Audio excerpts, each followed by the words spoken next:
All right, hello and welcome to session 8 for Fight for Blight.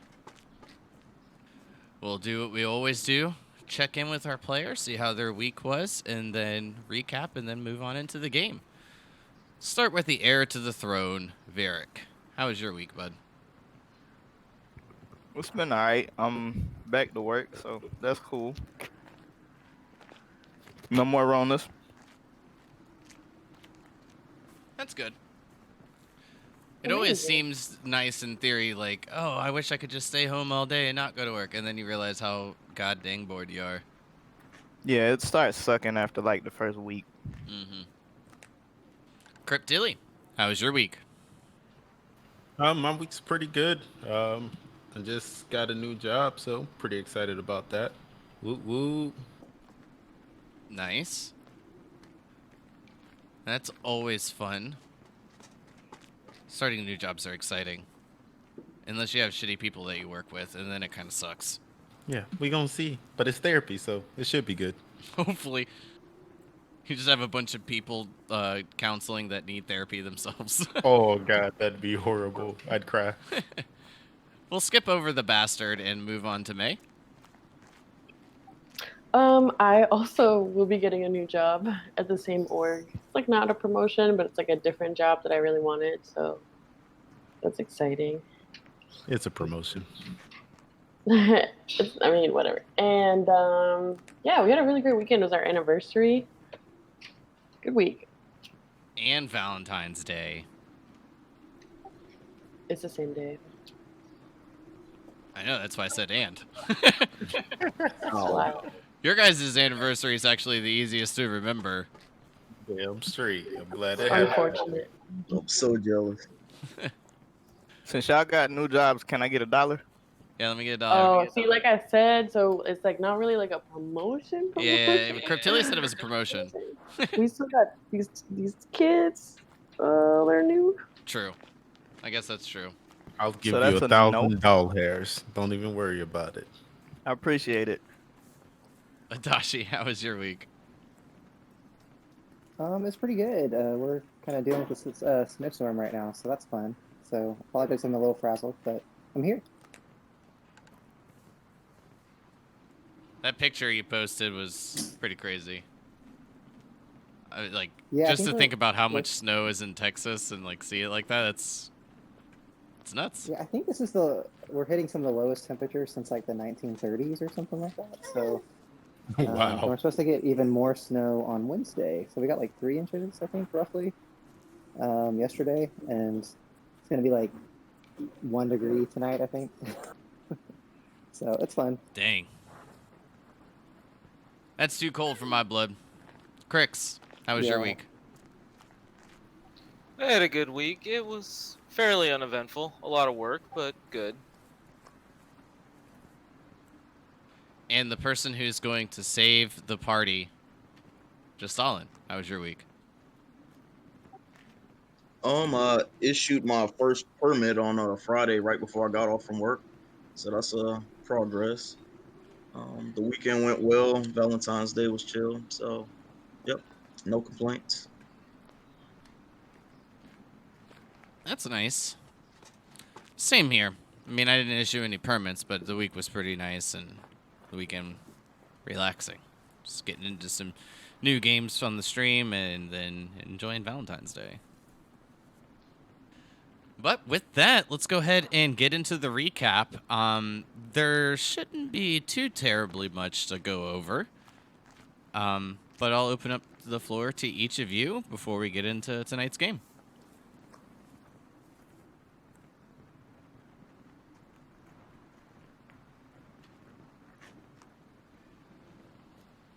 Don't be shy, whoever would like to take the lead.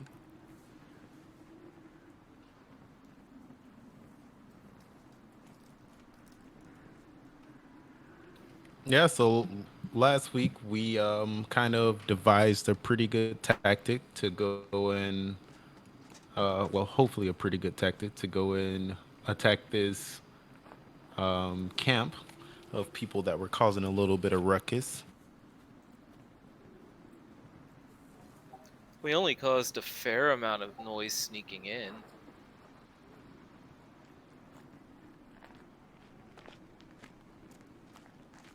And Yeah, I so the almost got strangled by an ogre or troll. I don't know what to call them.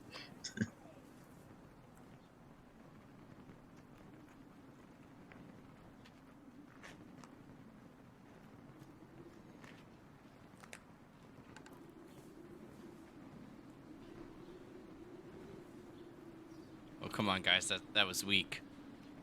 I mean, there wasn't really a lot that happened last week. We stumbled around the woods for a long time, found some holes, and then we found this place and circled around back and snuck in kinda loudly.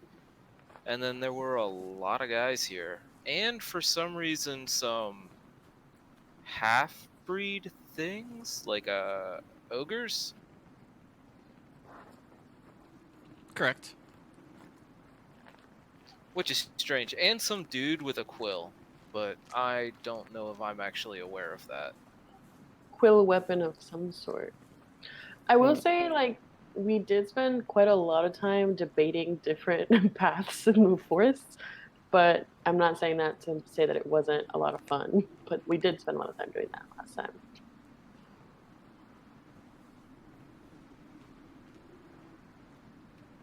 Can Yeah. anybody else think of anything else we did? Little May got hit in the face with a stick. Oh yeah, she got obliterated. Poof. And I think Varric's kitty got shot. Yes, she did. We'll take care of that though. Yeah, and my kitty refused to jump over the wall, which I didn't want to ask her either. I kind of just my plan was to just go over the wall and hope that she followed. So yes, my kitty is hopefully not too far on the other side of the wall, outside of this camp.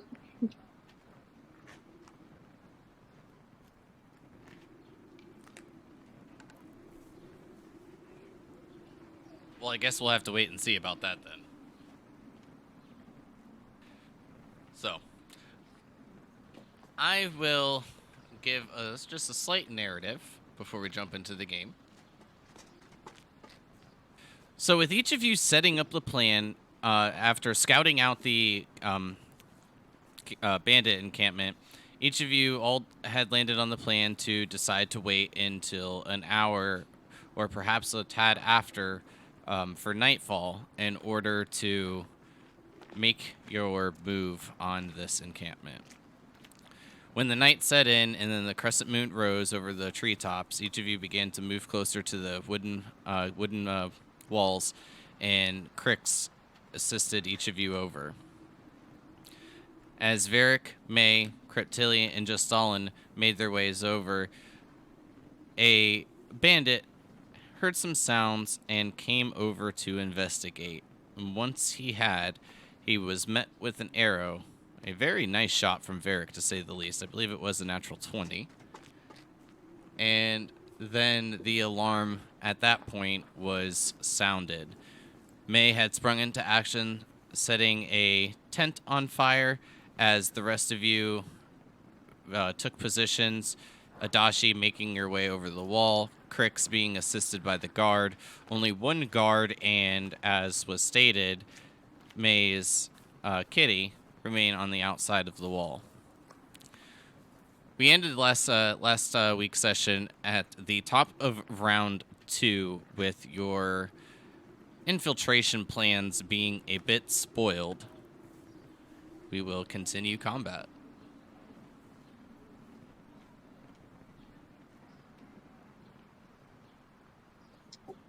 Well, I believe I'm. Yes. So, just Allen, you are first.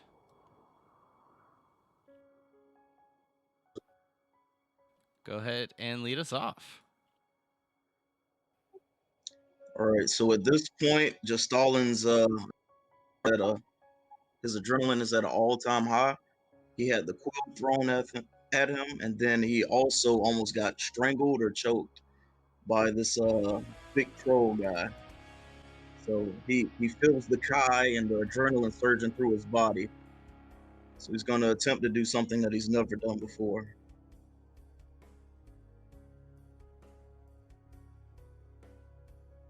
Ooh, which is what? A flurry of blows. Oh, you, Josh and me, you definitely done that before. You said I have done it before. Pretty sure. I've done 2 hits. Flurry of blows is 3 hits, right? It's a extra unarmed attack for, I believe, each. Is it each or is it just one?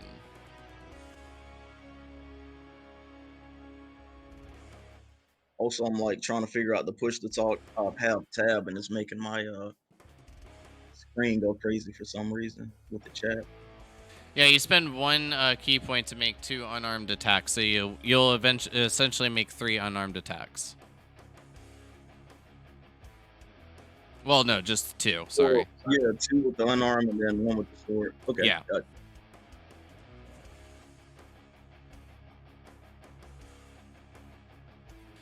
And 21 will hit. 20 followed up quite nicely. Oh shit! 3 solid connections, sinking in with the short That's sword, awesome. slashing across the chest quite deep as it kind of, oh, you right in the gut a couple times. As he kind of just spittles over, you can feel the driblets hit and weigh down just a bit on your hood. Go ahead and roll me that damage. That's a dart. That's the dart. The disregard that.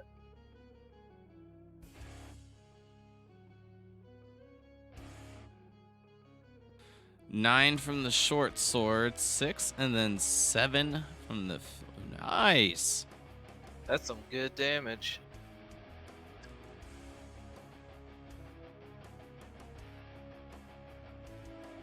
And with just a single literal flurry of blows, you bring this ogre to looking pretty rough. He's quite a bit bloodied. You can see that the wound that you slashed across the chest has cut deep and is bleeding quite profusely. And after this, I'm gonna back up towards Lord Vic.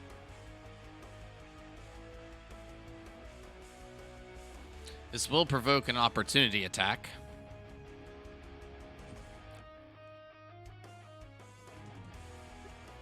And say, brother, pop.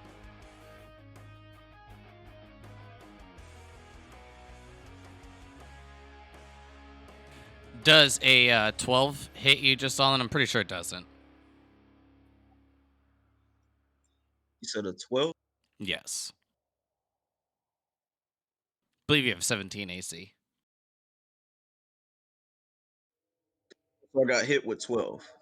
No. The 12 is so when you moved away, the ogre's gonna attempt to swing back at you. The attack is for a 12 to hit, which your armor class is a 17, so it won't hit. But as you take a couple steps back, forcing your way through the snow, you just hear him go, "Ugh, get back here!" As you dodge another swing of him from his giant hands.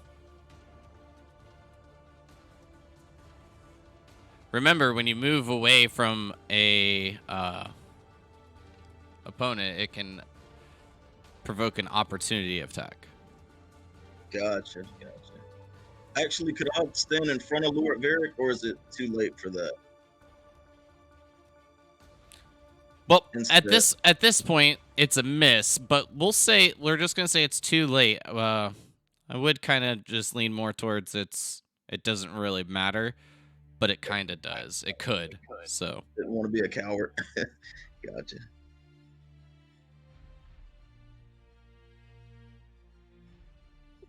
Well, I think that concludes my move. Oh, I'm sorry. I forgot that you have the drunken technique. So, whenever you use from taking the way of the drunken fist or your monk tradition, whenever you use flurry of blows, you gain the benefit of a disengage action, and your walking speed increases by 10 feet until the end of your current turn. So, after using flurry of blows, you will actually you can move away from the person without provoking that attack. Yeah, the disengage. Yep, I'm glad you brought that up. Yep, that's why I review the sheets. One, it helps me learn, and then it helps me also help everyone understand their characters just a tad bit more. Right. Like, So, well, I'm glad it missed, so then we didn't have to retcon any damage. But is that it for your turn? that's it.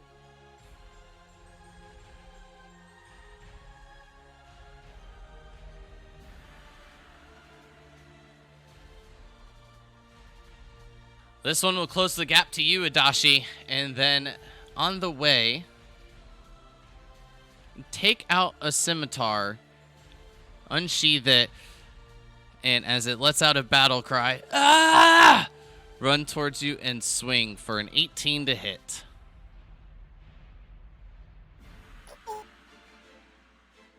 Hey.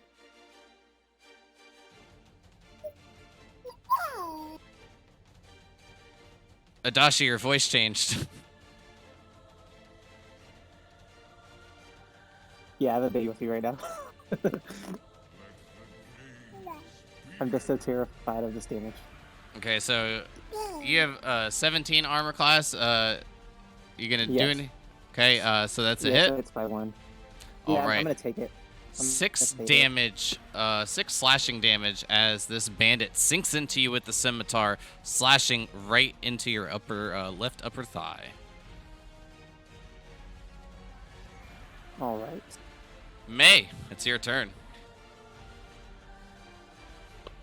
Okay, so I'm going to actually cast Hunter's Mark. Meow. Oh, whoops. That's not what I meant to do. Actually,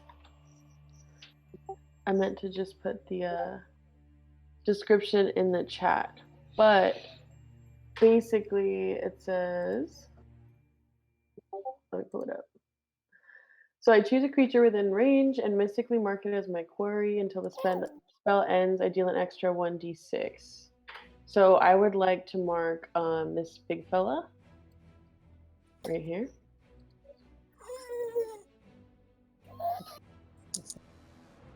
Got it.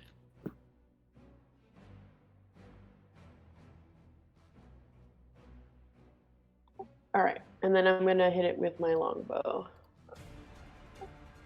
So I sort of, as I like pull my arrow into my bow, I'm kind of like muttering some spells.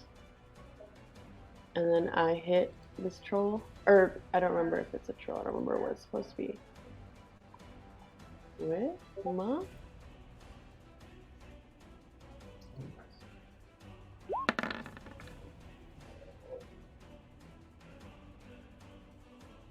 $19 will hit. So do I click longbow, and then just roll an extra d6 in roll 20? Is that how I should do it? Yeah, that'll work fine.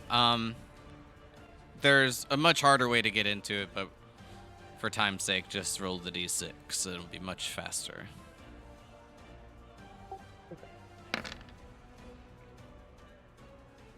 Because to be perfectly honest, I'm not 100% sure how to do it without looking, so we'll just take a little longer. Yeah, no worries. So I got him 4-9. Yes, so releasing the arrow from the longbow, it sinks in. You just hear him go, ugh, bug! Oh, big bug! And then break the arrow off, the arrowhead left inside the ogre. Oof.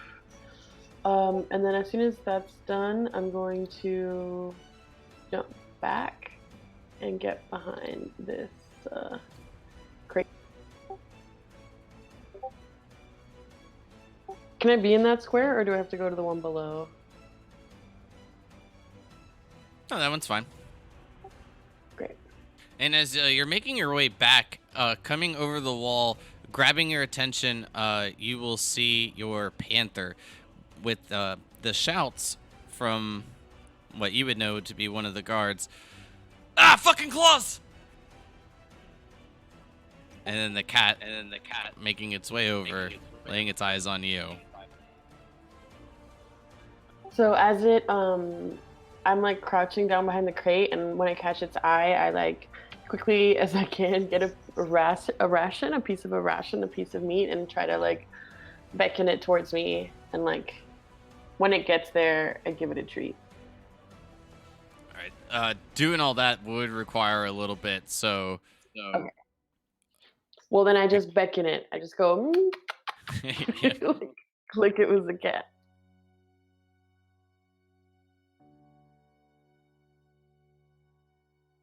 And that's and then it. That's the end of my turn. All right. Yep. Then we will move on to the next one.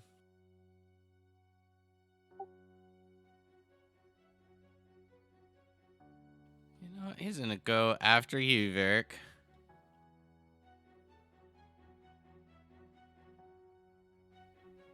Your brother is hidden behind you, and he presumes that you are probably the strongest among them, especially with a cat at your back.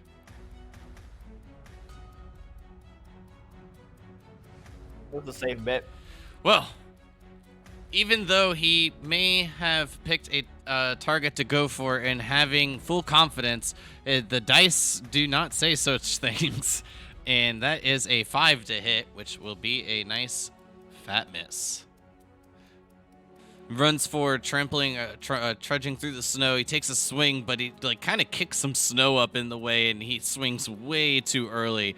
He's a good foot to maybe even 2 foot away from you. You don't even have to move to avoid this attack. Nice. But it does bring it to your turn now. Do I know which person hit my kitty? If I'm not mistaken, I think it was this one, but I'm guessing. That's okay. He gonna take the punishment for it. So I'm gonna shoot at it.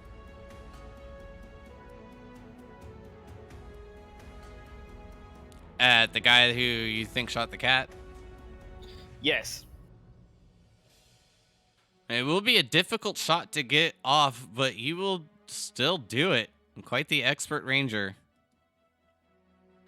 Isn't it, like, even giving it a bit extra cover from the extra person and kind of breaking a little bit of like the line of sight from him is still more than enough for a 20.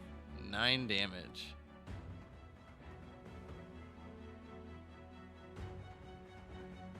And as you kind of just like stand fast from this scimitar attack that falls short, as the snow falls in front of you, you get a decent shot off, a clear line, a decent line of sight, and the shot goes off, impaling him right between the eyes as he drops to the into the snow. Nobody messes with my kitty. Vengeance. So that's gonna be the end of my turn. Perfect. Then we will move.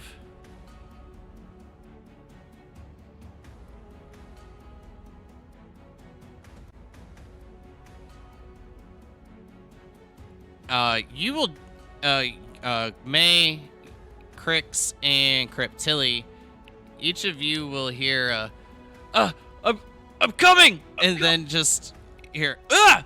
And then as you turn your heads and it catches your attention, the last guard is making his way over the wooden walls, but his foot has gotten a little hung up and he's tripped, fallen, and he's now prone in the snow.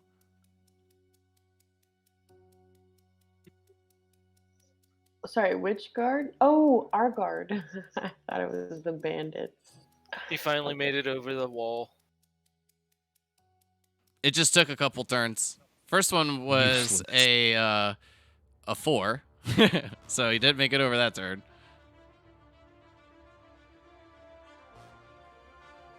But he's here now. I shout to him, "We'll hold them at bay. Try to get yourself down."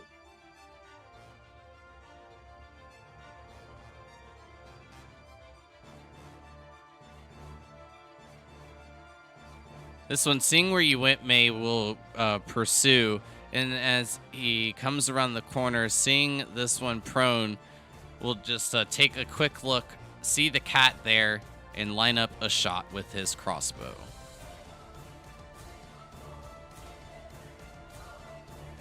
And that is a 9. As he shoots the bolt, the cat just gets really low, almost buries itself in the snow as you just hear the bolt hit the wooden wall. Thud. I like give out like a grunt.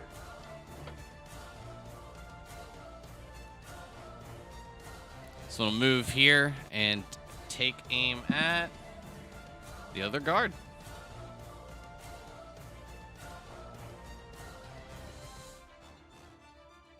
And this one is a natural 1, soaring way off into the sky. From the looks of this one, Crix and Creptilli, as both of you kind of catch a glance at it, Adachi dealing with his own problems at the moment, and being a bit distracted, will know that this one isn't even going to land in the encampment. It's clearing the wall, and it will be lost forever.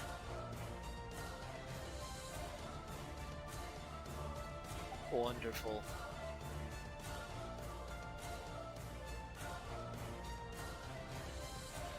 I need to hold the line. Prince Adashi's gonna die. And step forward and take an attack at this bandit. And that is a 21 to hit. Ooh, max damage for 7 damage as well.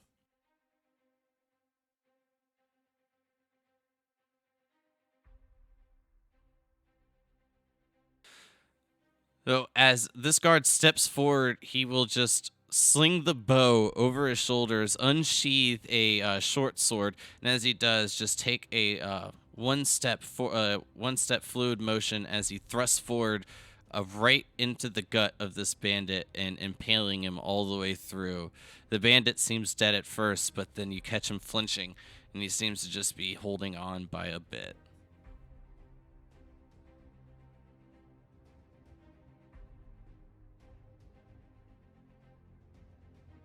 And Adachi, it's your turn.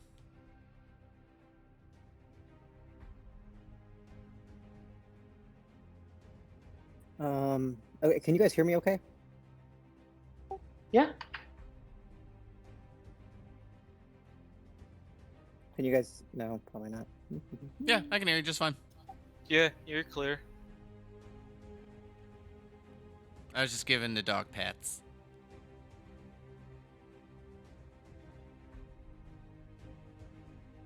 There are 2 Cryptillies. Sorry, can you hear me?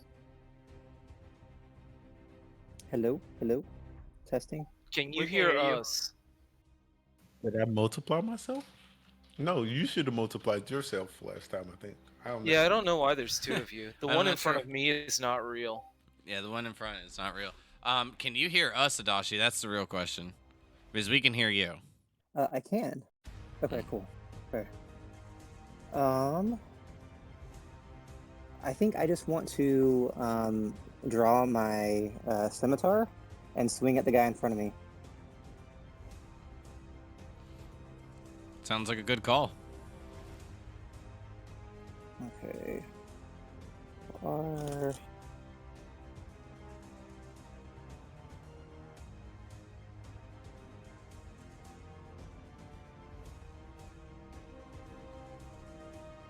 Sorry, 1 second. This is not fun. That's fine. Crix, you're up next. Yes. So you can have your stuff ready. I know that you're toggling through like tablets and stuff like that. So I pretty much. I've been thinking about what I'm gonna do. Don't worry. I would say you guys could go at the same time while he's toggling and like trying to figure out his like specific dice roll. But sometimes your attacks may vary depending on what happens. Yeah, I have an A and B scenario in my head. Okay, the 22 will hit. Okay, and then that is a D6 plus 3. +2. Oh, does the +1 not give it a extra? I was just Point of going by damage? what you have coded. You might have coded it wrong then. I think I have coded it wrong because I only put the +1 to attack, so I think it should be. Yep, you're right. 6 damage? +3. So 6 damage. Cool. And then I have your character like- sheet up like right now just to make it easier. nice. Okay. Then I'm gonna bonus action enact my blade song, which gives me an extra 10 feet of movement, and then I'm gonna kind of go back around the tent. Let's see. 1, 2, 3, 4, 5, 6, Don't forget, 7, going through your 8. teammate is going to be difficult terrain. Oh, okay. In that case, sorry, let me see. I'm trying to get over by May. 1, 2, 3, 4, 5, 6, 7, 8. Just run forward. You're fine. Yeah, I don't know. Okay, in that case, I'm just gonna move back behind Crix and Cryptilli, and see what happens next. And that's my turn. Lord Crix. I'm gonna move over here. Sounds good.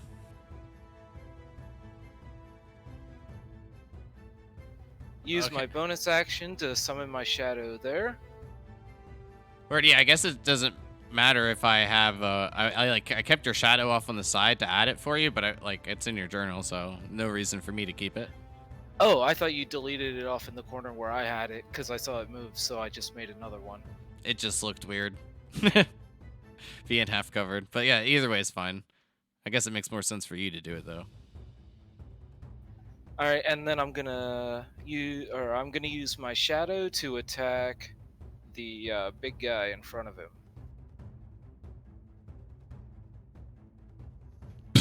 That not real.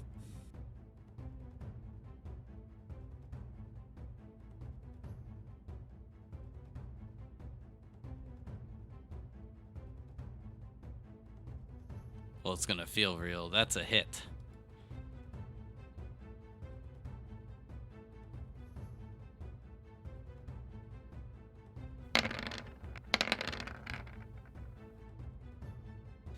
Nice. I get to wait, did it do the reroll automatically? No, I get to reroll? Oh no, did I roll a 2 or a 1?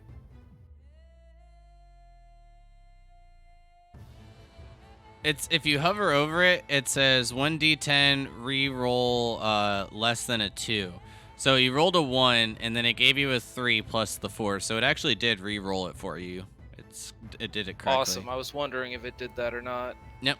So that worked out great. So 7 damage.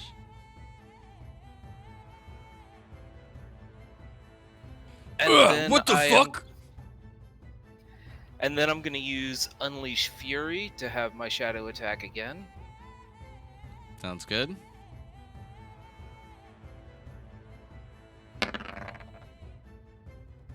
Another hit.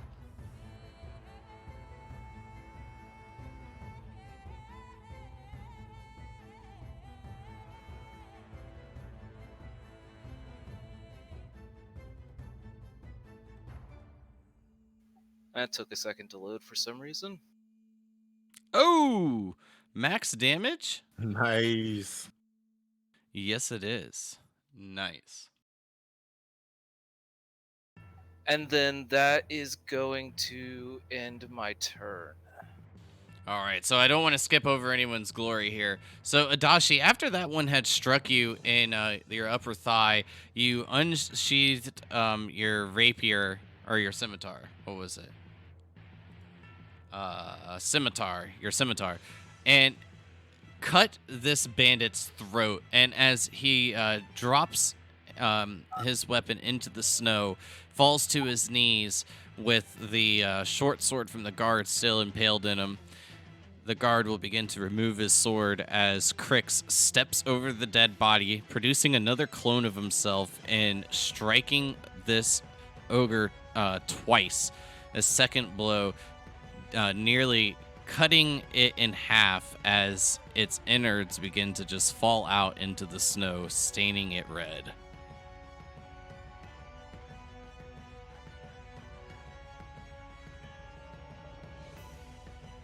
Another one is down. Is there anything else for your turn, Crix?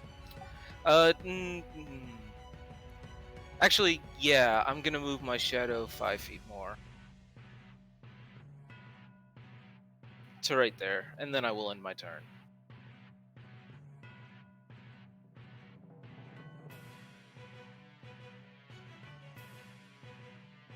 This one just steps forward and says, "Move, hungry!" and will attempt to grab you, Varric. Uh-oh. Can you give me an athletics check, please?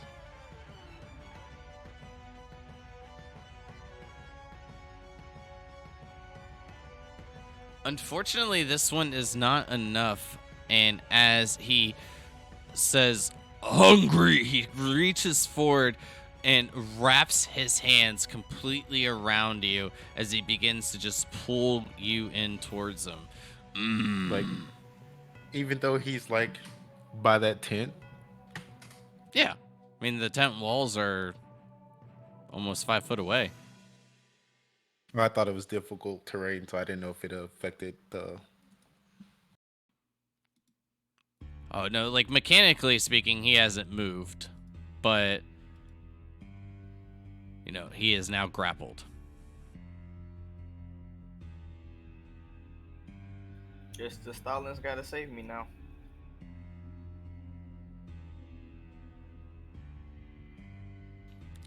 As this one moves forward, Crix, you'll see him unsheath a scimitar, and as he is holding a quill in the other hand, he takes the quill with his right hand, throws it sidearmed at you, and as he does, and it will make its way towards you.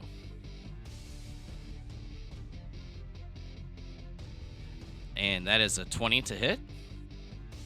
That will hit. And as it hits, you'll see it just like right before it strikes, you'll see it begin to just spew a bit of black liquid as you hear another whistle behind. And you are now blinded as the quill shoots out what feels like oil, and as it obscures your vision, the quill will sink into you, and then you'll feel it disappear, leaving a big puncture wound. You take 7 damage. Ouch.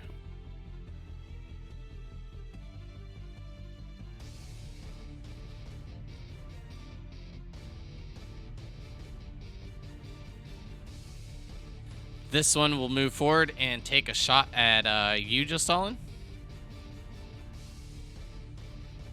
All right.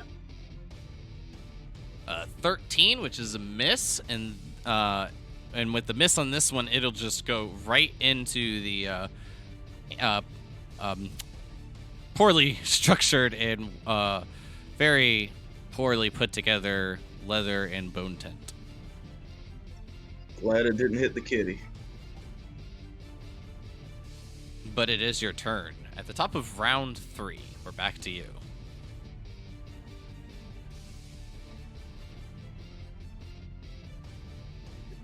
So, this ogre did grab Lord Varric, correct? That is correct. Okay, so when I attack it, I would like to strike at its arms, if possible. By the way you maneuver to get into range of him, maybe some good kidney shots in at least one arm. but at the moment you are out of range. Def-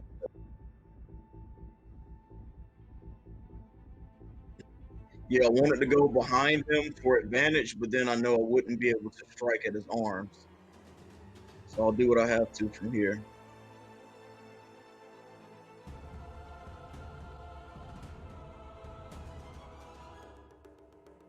Well, if you're gonna attempt to free him, it won't be an attack. It will be like a strength check to like loosen the grip.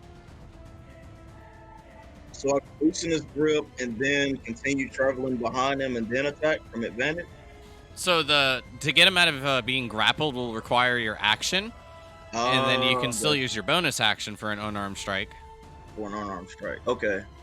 So I'll go with the strength check first. Then. Okay, roll me an athletics check.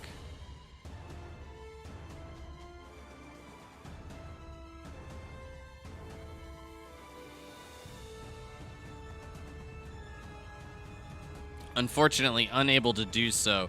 He just kind of flexes a bit, and you're unable to get a good grip. The skin just a bit like slick, and just too hard for you to sink in a good hold. But I can still use my unarmed strike. Correct. And could I continue traveling behind him since I still have movement left? Yes, you after can. that failed? Oh.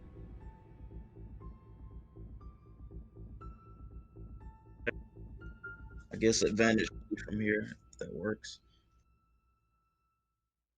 Yeah, so unfortunately, you moved out of range of the bandit again, which is going to provoke another attack of opportunity. This one, you're not so lucky on, and it is a natural 20 for a hit. All right. What you are lucky on is the damage roll. You'll take a total of 7 damage. Well, there goes my bonus HP that I had. Thanks to Cryptilli. So you That's feel what a it's there cut for. into your back, but it does not hurt nearly as much as it should. And then that is when you notice exactly what you said. Cryptilli's spell has worked.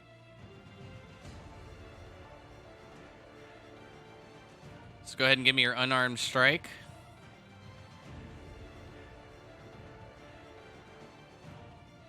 That'll hit.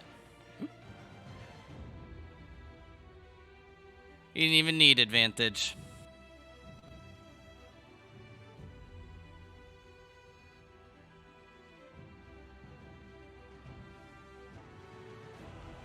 All right. And getting a nice kidney shot in, they'll just go, "Ugh, you're next."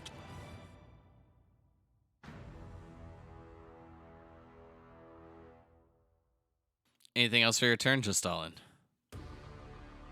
That'll be it.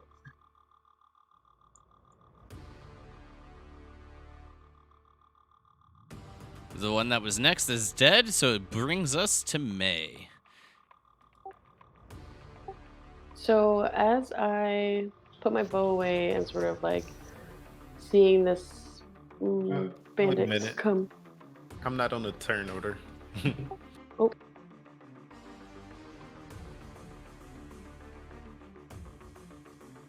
Where'd you go? Yeah, I was just wondering too. I was like, what? How'd she go again? Where's my turn? Yeah, I think I was supposed to be Let me after. just figure out your initiative.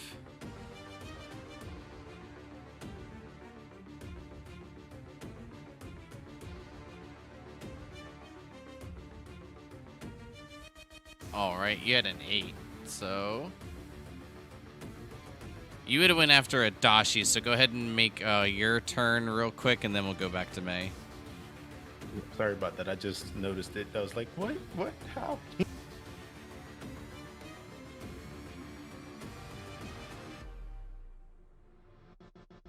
I'm gonna move up beside this guard. I have never even seen it do that before, but good catch.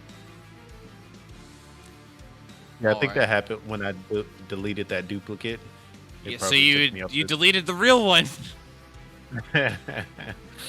Got That's what food on happened. myself. Yep. All right. So, but go ahead. You move up.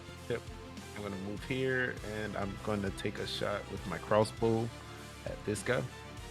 Sounds good. Go ahead and make your attack.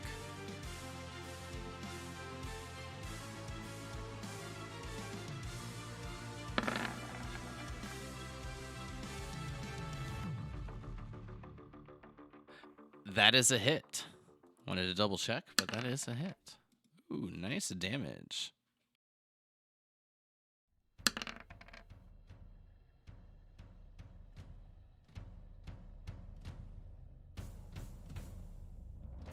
So stepping forward, moving around the guard after Crix had just jumped over the newly dead, you step forward, aim your crossbow, take a shot. This one right into the neck as he lets go of his weapon and falls. Beautiful. And I'll yell out just so everyone can hear me in the party. Is everyone all right? Does anyone need extra assistance? Well, I'm kinda about to die. Of course. And I'll ask Adachi to assist him when he can.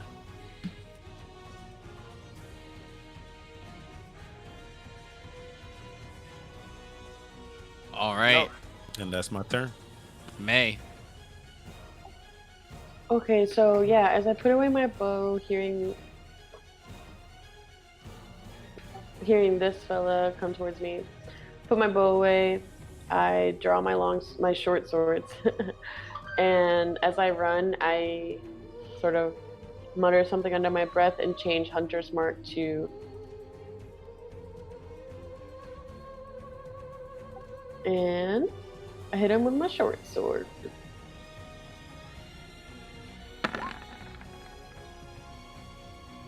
All right, sprinting out from behind the crate, you catch this one a bit off guard as you unsheath the short sword and slash him right in the gut.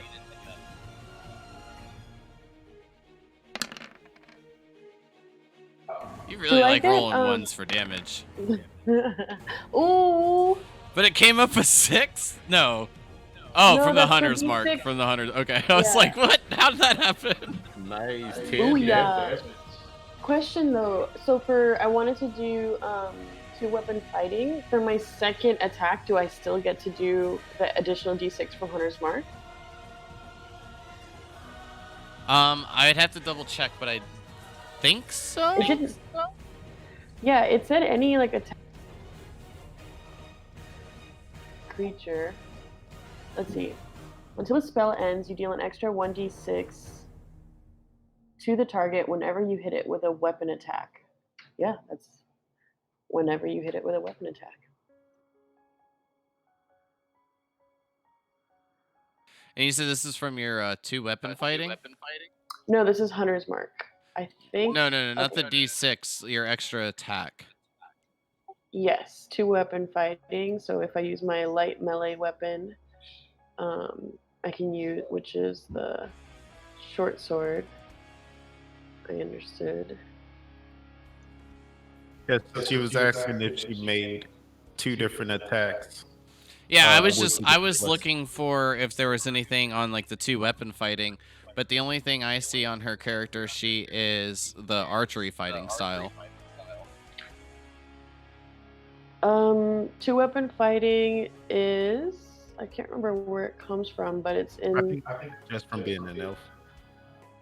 Yep, I don't remember. There it is. All right, it's bonus actions, and combat.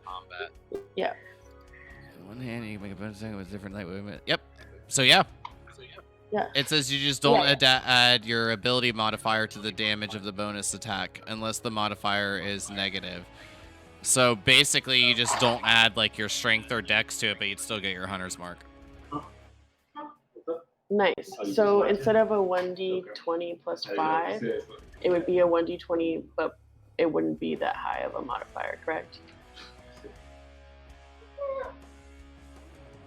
Because this is what I was trying to say before, because I don't think that Roll20 does it automatically.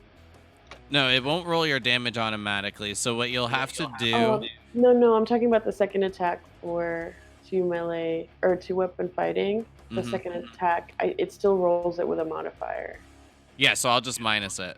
But Okay, or no, great. no, but you don't worry about the attack. You just worry about the damage. Oh, for the modifier, you mean? Yeah, you don't add the ability modifier to the damage, not the attack. Got it. Got it. Okay, so I'll roll the second attack and then we'll figure out how to roll damage if I. Well, you just get roll the to. damage and then I'll minus it. You're good. Okay, cool. Here we go. So I slash him in the gut and then I go for it again. Well, he's already dead. Then I never mind. But So as I you know move that for forward, next time. I know that for next time. you slash him in the gut and he falls. She just wanted to double kill him. Hey, if you want to strike him again, that's totally fine. No, that's cool.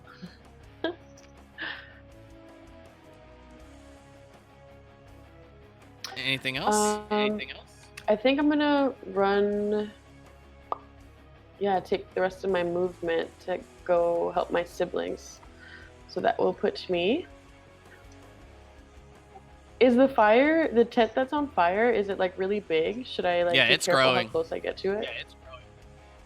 Okay.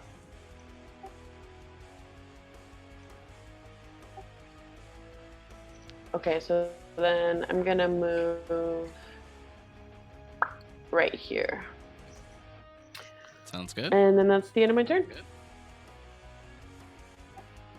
I did try to beckon my panther on the last turn. I don't know if that meant any movement on her part. This one, just where you are, Varric, the south of you, after you become grappled, will make its attack against you, and it is an 18 to hit.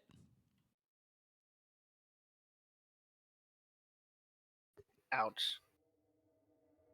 You will take 5 damage. As he sinks his scimitar into you, he'll just yell out, "Call off the others, or you'll die. I'll feed you to this one." And as you look up, you'll just see this creature, while it has you in its hands and with your tiny body in its grasp in comparison. As you look up, you'll just see him go,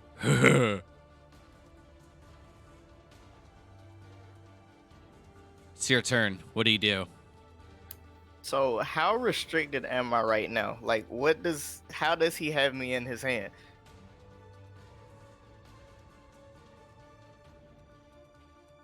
Like, am I able to shoot? Does he just have me like by my bottom half or what? So at the moment, the condition grappled basically means that your speed becomes 0, and you can't benefit from any bonus of to your speed. The condition ends if it becomes incapacitated or dies, of course. And the condition also ends in effect removes grappled creature if you use like Thunder Wave. So like there's other ways to like get out is basically what it's saying. But at the moment he's got you clutched just around the waist, like you're right underneath where your arms are. He's just got you with one hand clutched.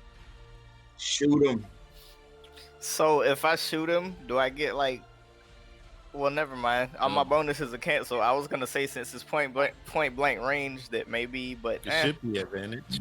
Well, Yeah, it's going to be a disadvantage because he's close. But you can make an attack, but you'll still get your bonuses to hit. Just your speed is reduced. okay, I'm still gonna try to shoot him in the face. Right now, please. Yes. All right, so as he kind of just lifts you up off the ground a foot, maybe 2 foot at this point, you're unsure. Your adrenaline's pumping, heart is throbbing at this point as he just gives you this grin with its missing teeth and bits of fangs as it drools all over you. You aim your bow, make your shot.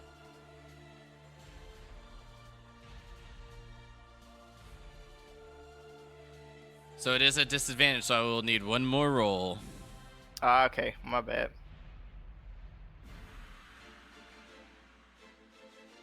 And a 13 is still enough to hit it. And as he just picked you up, you release the arrow. How much damage do you do?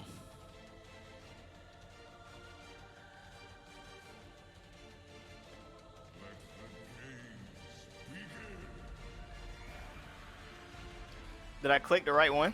Yes, you did. You just rolled a 1 on your damage, unfortunately. And as you shoot, it just sinks right into his chest. Ugh!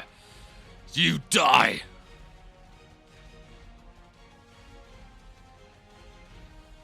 Is that it?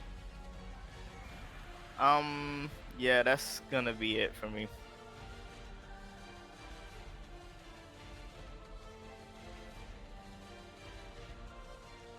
As this guard gets up from being prone and dashes forward, making his way up to you, May. Look what your cat did to my. And then as he looks over, oh, and then just takes his remaining few steps. You'll notice a nice claw mark across his face. Oh no. And I like look over to the panther to see if she's coming towards me. Is she?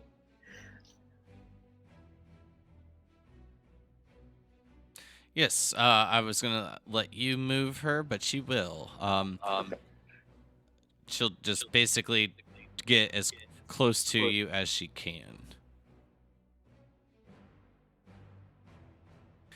This guard making his way forward as the quill appears back into this one's hands, and with his scimitar at the ready, the guard will make his attack.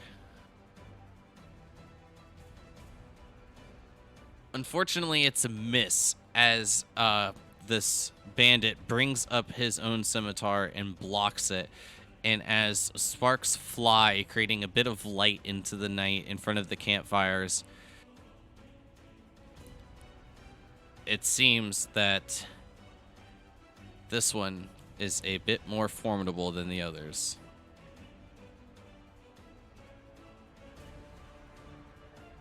Adashi, it's your turn. Okay, so how far can I move behind the tent? Like, I think by math, I think I can get here in 40 feet. Can I go any further than that?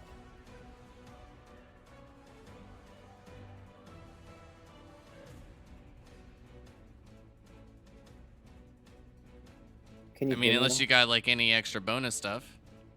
But that's 40. Well, I mean, like if you want like a dash, if you have like blink or something of that manner.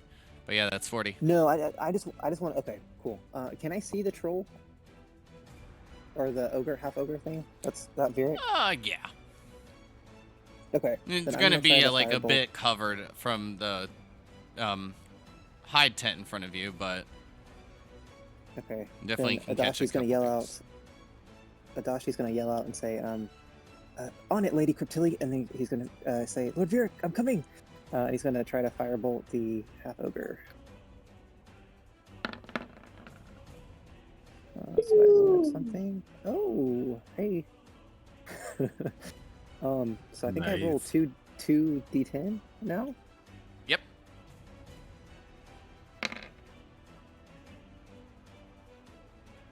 Five. I guess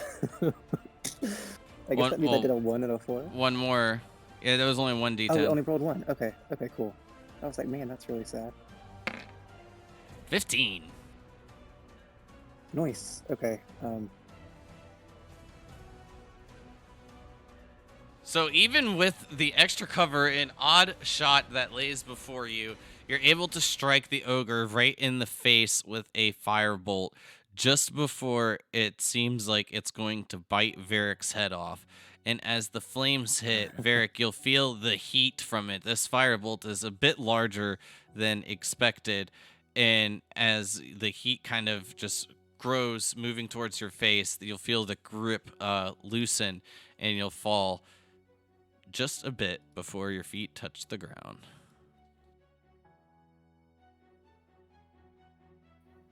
I snicker and look at Adachi and say, "This is all it took to get you to step up."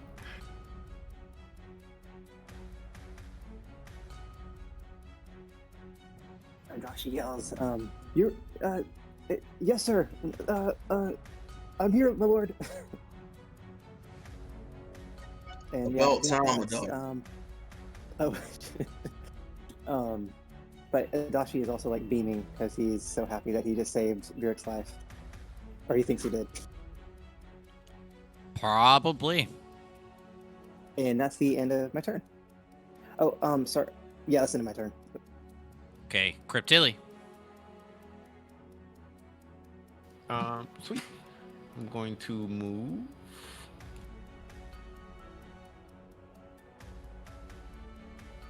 Hither, and I am going to attack this guy. I'll just hit him with my crossbow for now.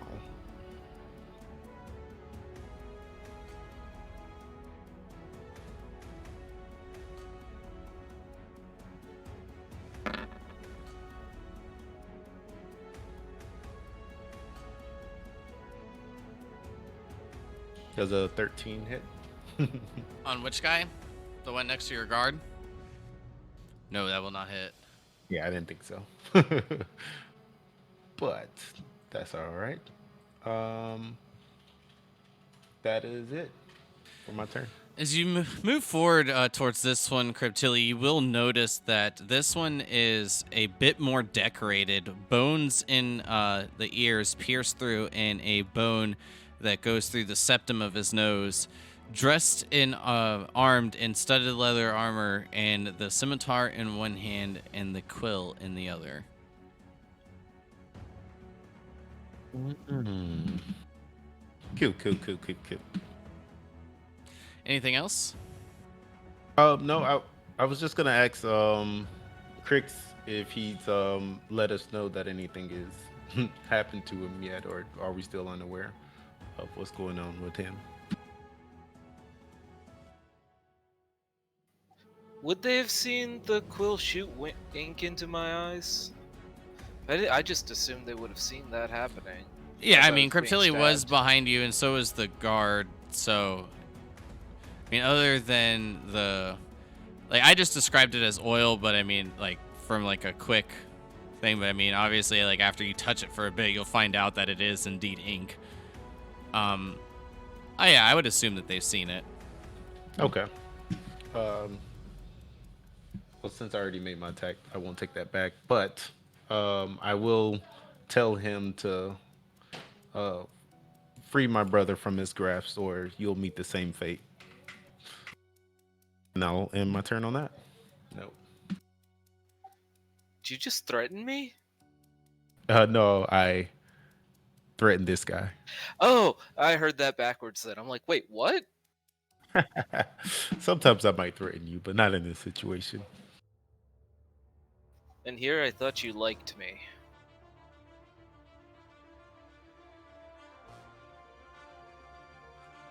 All right. Well, with that, he'll just, you're in the wrong camp, boy.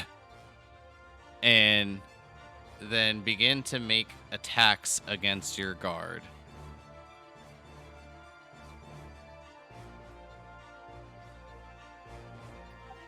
Did it just skip me in the turn order? Oh, yes, I did. I'm sorry. Because I had it on your turn, and then I accidentally hit next. So, yes, good call. Dang. Now I'm going to have to scratch a bunch of good rolls. Sorry. No, it's my fault. Go ahead, bud. So I'm gonna have my shadow move up over here. Now, I don't know if, I don't think it applies, but remember that you are blinded. Right. It won't affect its movement though. It will affect the attack if I attack using it, unless it's a certain attack. Gotcha. I didn't think it affected the movement, but I did want to remind you are blinded. Yes, and then I want to use my main action to try and wipe the ink or whatever fluid is in my eyes and face and clear that. Okay, so what are you doing first? I think the first thing I would try to do is just wipe it away enough to be able to see. Yes, it only requires your action. You just wipe your eyes against your sleeve, and it clear. You can still feel a bit of a burn, but you can see now. Okay, and then I'm gonna use Action Surge to attack from my Shadow's position and make attack against that guy.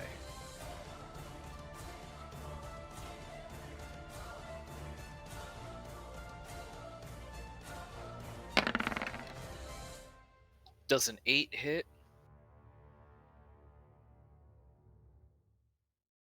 Oh yeah, dude, big time. Sweet. Okay, with that, I think I'll end my turn. Okay, no skip this time. I'll re-roll my attacks. I had an 18, a 19, and a natural 20. Those were good. Not nearly as good this time. A 8, a 15, and a 21.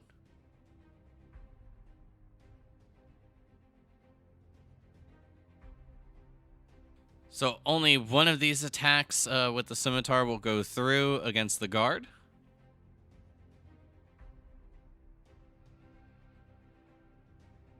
Ooh. For a nice total of 8 damage.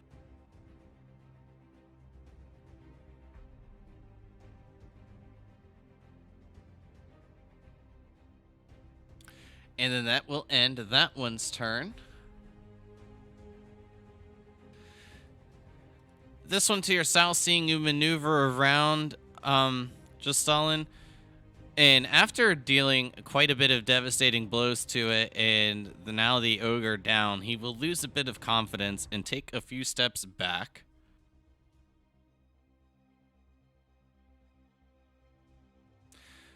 Planting his feet and then taking a shot at you with the crossbow.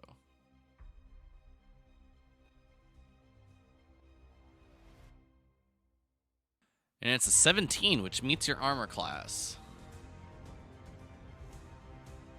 For 7 damage. I guess I get hit regardless. Oh, the deflect missiles. I think you have to... Is it roll the exact number? Let me check.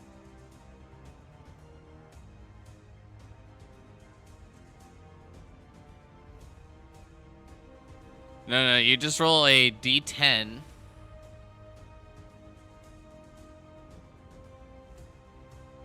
And to reduce the damage, and if you reduce it to 0...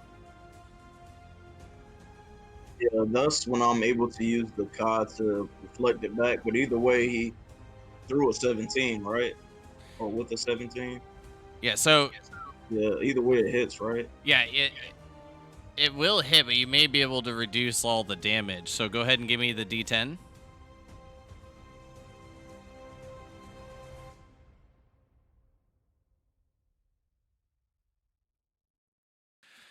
Not all the damage, but at least one of it. And then I think that's 6 damage. Let me double check. Yep, 6 damage. Now, would I have needed to roll a 17 just to be able to reduce the damage, or how does that work, though? So you have to roll a d10. If you're able to... It's a D10 plus your dex. Yeah, and your so- monk level. So plus your dex and then your monk level. So hold on, that's a 1 plus 3, right? Yeah, 3 plus what's your dex? My dex is 18. That's plus 4. So yeah, you reduce it to 0. Ding, ding, ding, ding, ding. OP. Even though I rolled a 15, like That d20 doesn't do anything. That's just to throw it back. Oh, gotcha. That's Yeah, dope. that's why Okay. you want to use that when it's a powerful range attack. Like if you think it's gonna have power on it. Right. Okay. Yeah. So this one shoots its bolt at you after taking a few steps back. You catch it. Huh! Stops like 6 inches just in front of your chest. Throwing it back. To save my guy, can I just drop it since it didn't hurt me? All right. Well, it is your turn. Dang, so even rolling a 1 on that saved your butt. That's crazy. That's insane. Okay. All right, so I'm trying to think how to word this. So, say I can potentially either just use my regular attack plus my unarmed attack, which is standard. Can I do that, but if I need the flurry of blows, use it afterwards? Basically, do I have to dictate my entire attack beforehand, or can I see how much damage I'm going to deal out? And You can see, like, I don't mind leaving the HP bars on because it can give you okay, guys incentive to like stay in a right. battle. But and then like keeping it secluded, if I forget to give a description that this one's bloodied or something, then you guys could think that you might be like really screwed. So Mm-hmm. you can wait and see. That's just like the added bonus of playing it on like a virtual tabletop versus in Gotcha, person. gotcha. Okay. All right. Same thing with like the initiative order. Like most of the time, you guys like you would know that you rolled, but you wouldn't know the exact turn order Right, right. Okay. in person. But on this, you get a little bonuses. That works. Okay. So I'll head up to help out Lord Vieric. Okay, making your way around the fallen, seared flesh and facial hair of the ogre. And just Stalin yells out, "Bastard!"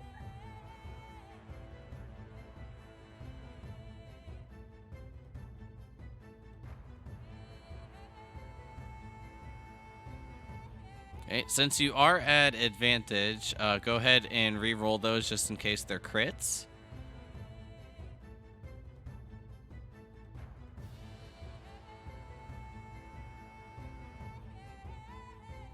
Okay, go ahead and roll me your damage. No crits, but go ahead and roll me damage.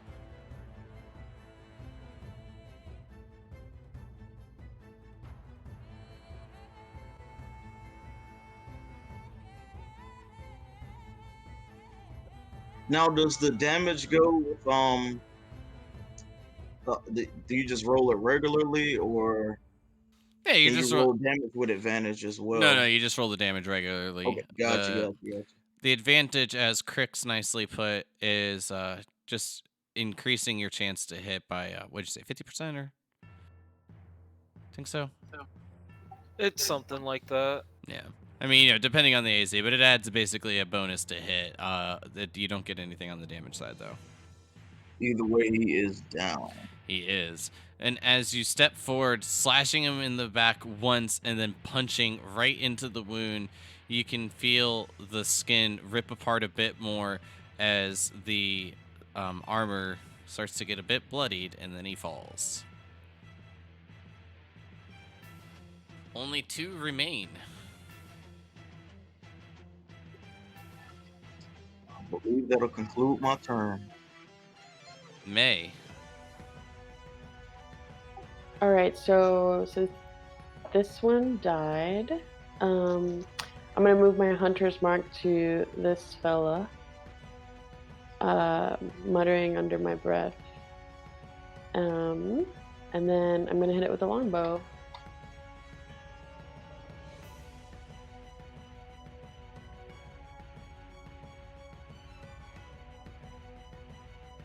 At this point, you can feel the flames getting hotter and hotter as it just continues to encase the tent more and more.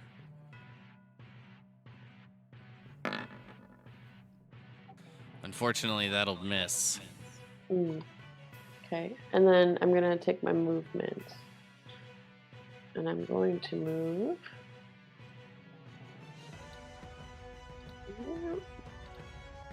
This way. right here. Looks good. Looks good. That'll be the end of my turn.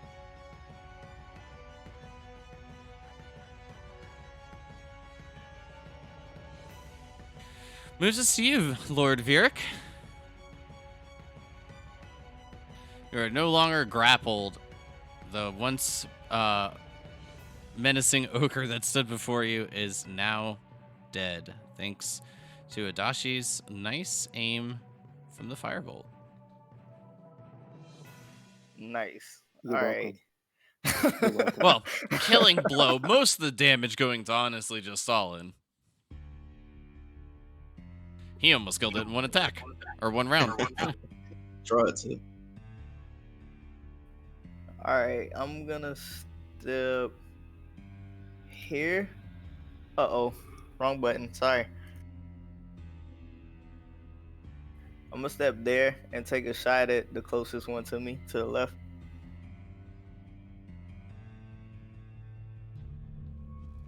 All right.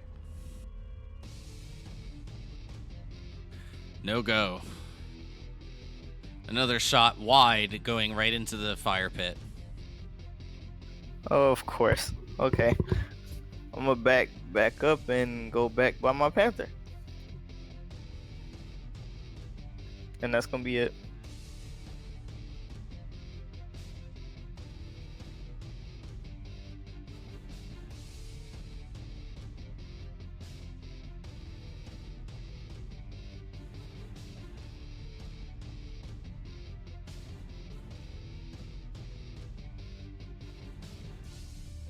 Oop. I accidentally left it down one square. Up one. And as this one runs forward, say, "We gotta take him down quickly!"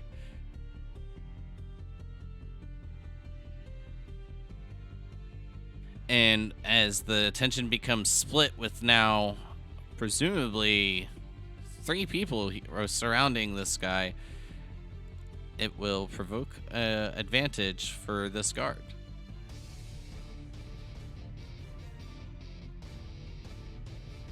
A 22 for a hit. Fortunately, not that much damage.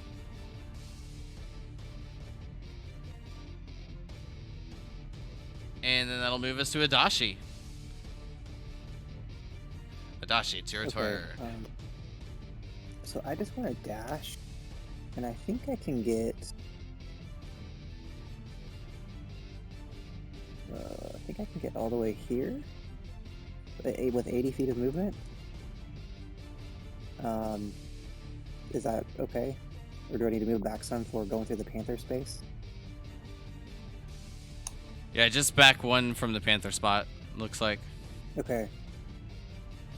And as I go by, I'll talk to Lord Vieric and say, glad you're safe. And then as I run by just Stalin, I'll just give him a very serious bro look and just say, thank you.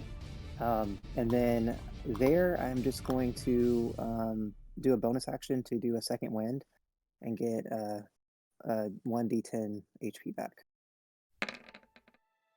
Nice. Hey, so maybe you should play I'm on the back to tablet full. more. Yeah, apparently. Seriously.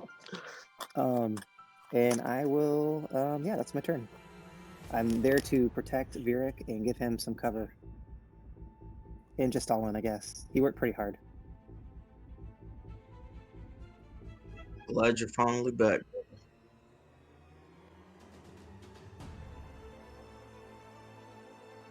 Wait, is that even... It's not even saying that you're rolling a d10. Can anyone else hover over it? Oh, that's weird. It says rolling d10 on mine. Is that? Yeah, when I... Yeah, I see D10 and it landed on 10. Yeah, okay, so real quick. Oh, yeah, but it doesn't when I hover over it. If you hover over Vieric's 12, it says rolling a d20 plus an 8. But if you hover over Adashi's 10, it's just you can click and move it. See? I just literally put the 10. Crap. You want me to re-roll it? I can re-roll it and see. Maybe I did hit something funny on the tablet. No, well, it did it for your 5 too. That's weird. I'm using the dice roller, so maybe Yeah, that's I why. mean, Like maybe. I'm not typing it in chat. I'm just hitting the button. I don't know. I saw a 10 on the. That was just odd. But yeah, 10 HP. It's But not yeah, on the map too.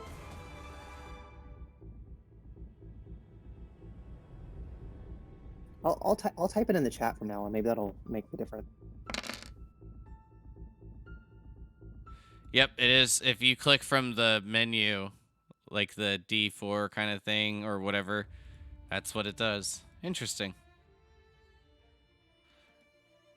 Over 1,000 hours on Roll20, and the first time I ever noticed. Anything else?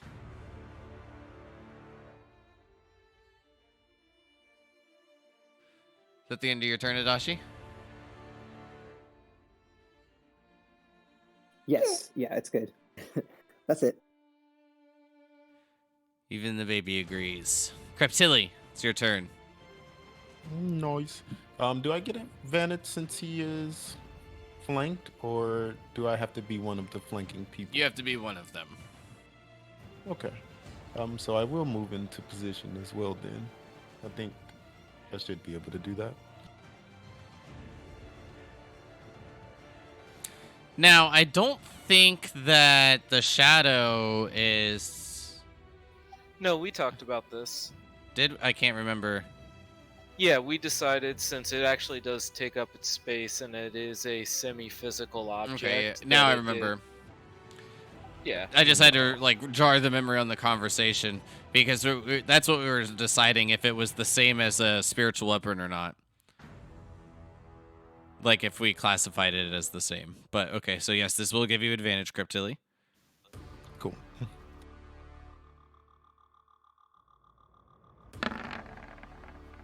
Nice. I don't know if you'll need it, but go ahead and roll again.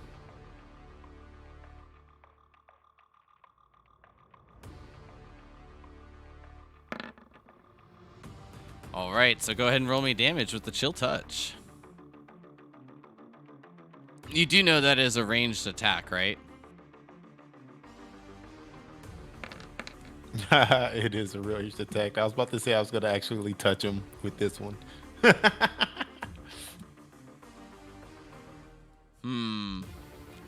I don't know if you actually can.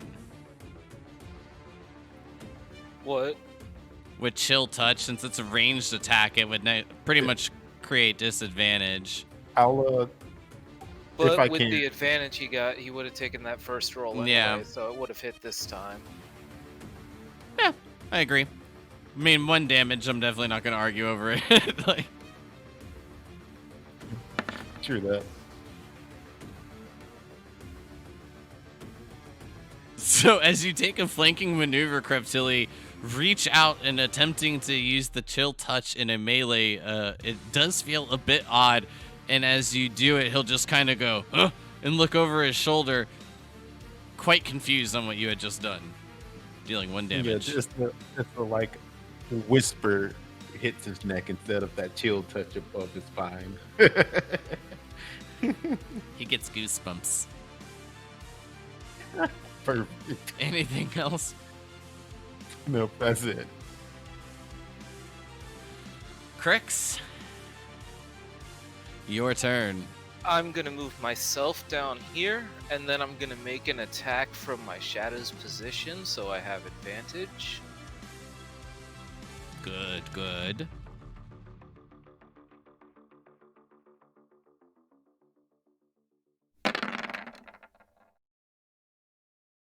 Does a 25 hit? Yes, it does. Plenty.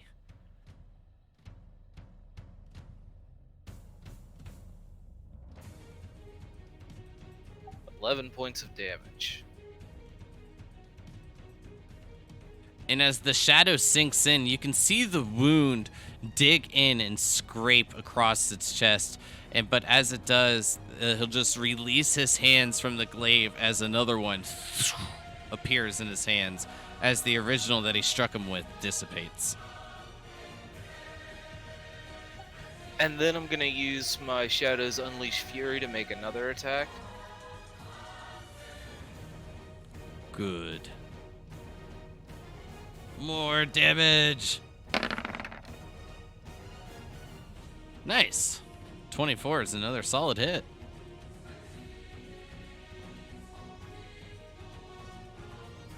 Oh wait, did it reroll that? Yes, it does that. Okay, and 6 damage this time around. Perfect. A good heavy chunk of damage as the shadow sinks 2 glaive attacks into the bandit. And that will end my turn. He is going to continue what he was doing in attacking the guard.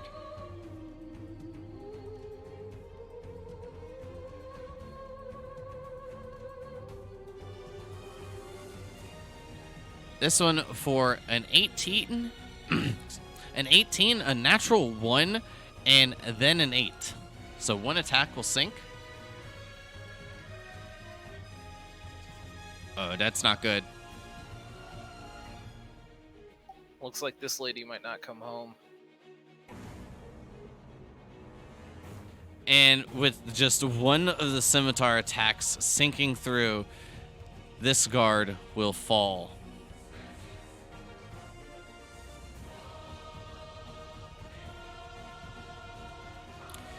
This one seeing the only other survivor fighting, taking a stand, will attempt to take a shot at you, Adachi.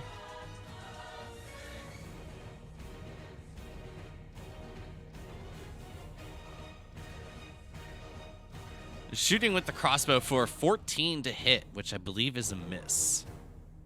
Yep, that's a miss. And as we move back to the next round, let's go ahead and take our break as the battle seems to actually be winding down a bit sooner than I anticipated. And get back to this in just about 5 minutes. What do y'all say? Sounds good. Sounds good. That'll do.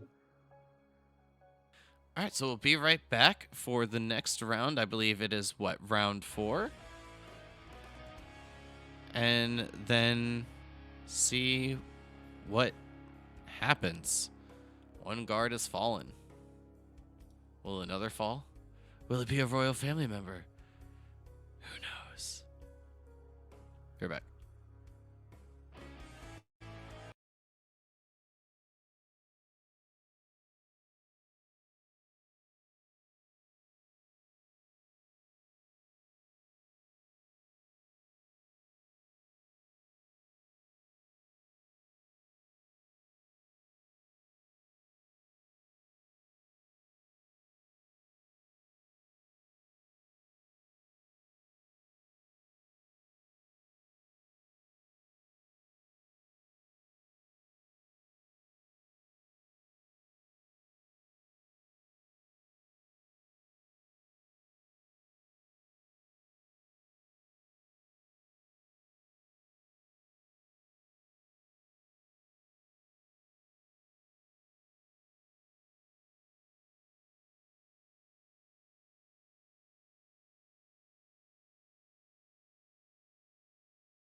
All right. And we're back. So,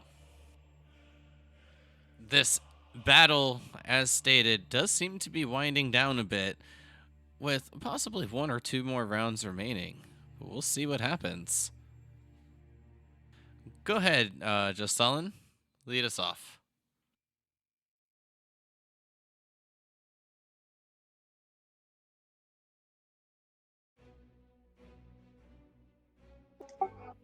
I really have to get used to this whole push to talk deal. I'm talking to myself right now. But yeah, so just Stalin, he's full of adrenaline.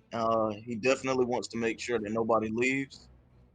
So this guy that ran to the south and shot at Adachi is going straight for him. And I think that'll be 35 feet away.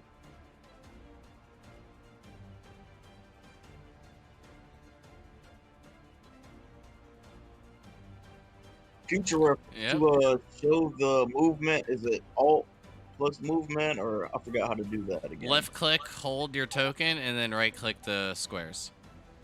Left click, right. Oh, gotcha. All right, I'll do that future reference. I'm going to send you the clip of you saying that last game. Oh, God. Blame the wand, man. Blame the wand. Anyway.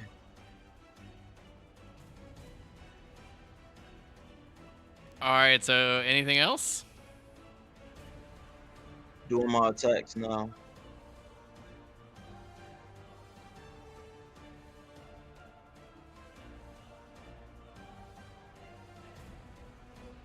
These are all solid hits. I'm getting deja vu just like when we started.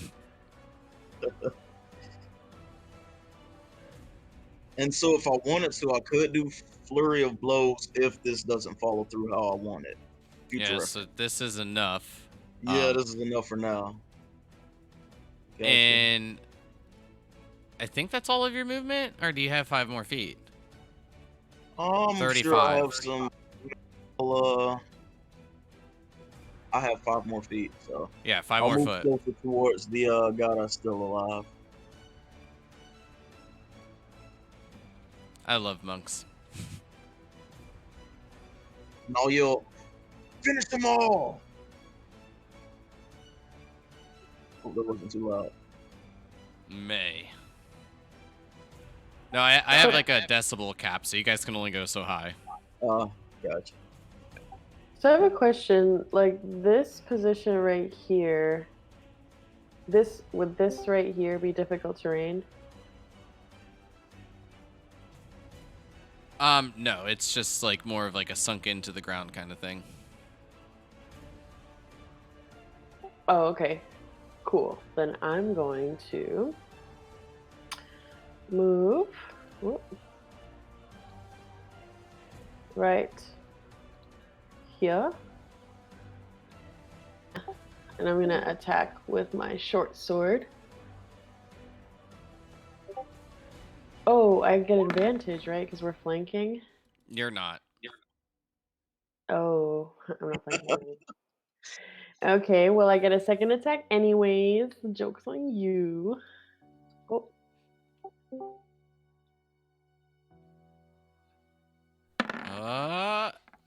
Yeah, it's a miss. Well, that's the end of my turn. So stepping forward, the flames are just a bit too high, like behind your back, and as it's kind of putting you off a bit, you swing forward, both attacks unsuccessful in their attempt to hit this bandit.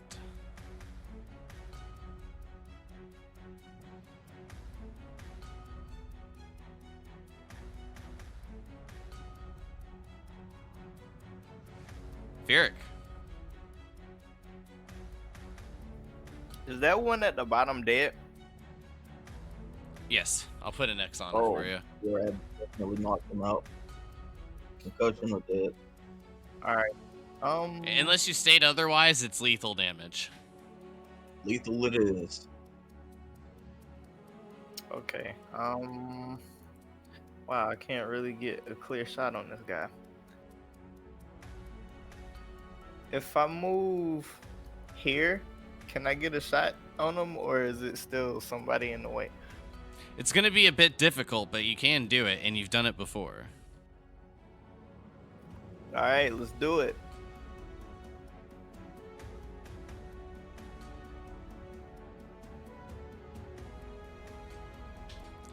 Dang, a 27. That's a hell of a roll. For 6 damage, nice.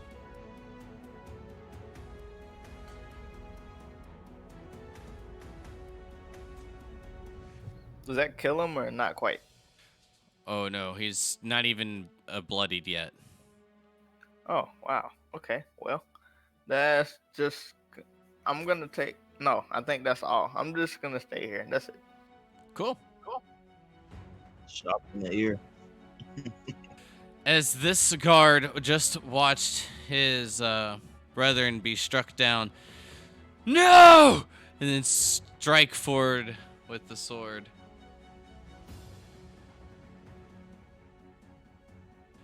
A 15 for the hit, but as he swings forward, the bandit will turn, bring the scimitar up, and block the attack, parrying it as sparks fly in the air once more.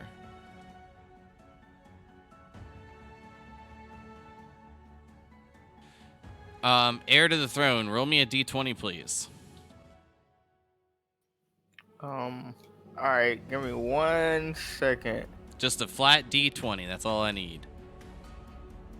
I just forgot the roll thing. /R, 1d20.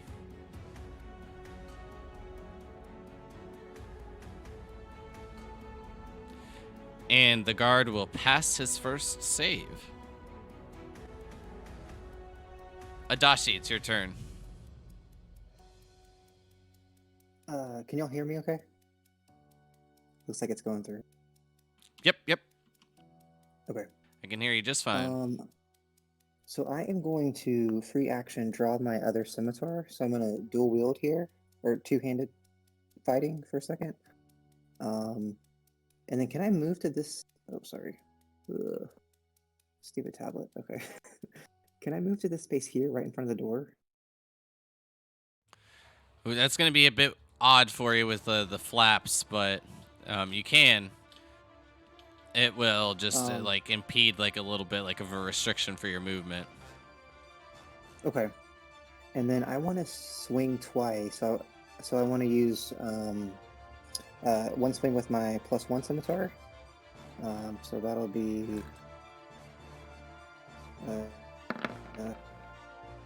there it is. Whatever. So that doesn't hit. Unfortunately not, bud. But fitting And after then, your clutch nat 20. And also being entangled in the flaps.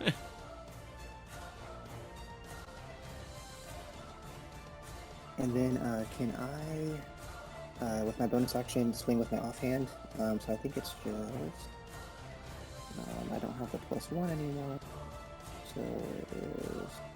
Sorry. Very slow. Quick maths. 5 minus 1. Yeah. +2. Nope. Other way around. Taking my slash down. Sorry. 1, 3, 22. Man, one time I gotta try playing this on a tablet. I bet it kind of sucks. I know, this is like so annoying. At least it's doable. Hey. So, hey, this same roll. Okay, so Adachi does not have any movement to hit here, but he's That's not true. You rolled a 2 on that one. Yeah. Just less of a modifier. Awesome. So, yeah, I guess my dice looks ran out, so that's my turn. All right. Unfortunately, as you move forward, just the flaps are like every time you backswing, they're just like hitting it, so you can't fully get that momentum going forward, which is throwing off your aim quite a bit. It is bringing you back to the days of when you first started actually training with swords. Mm-hmm. Cool. Cryptilli.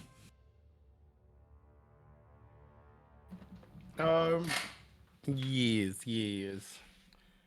I guess since I'm so close, I'll have to pull out my short sword,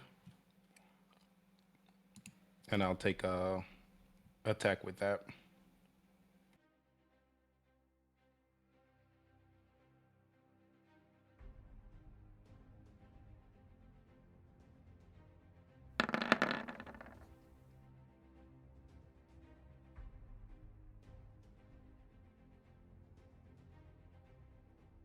Let me double check.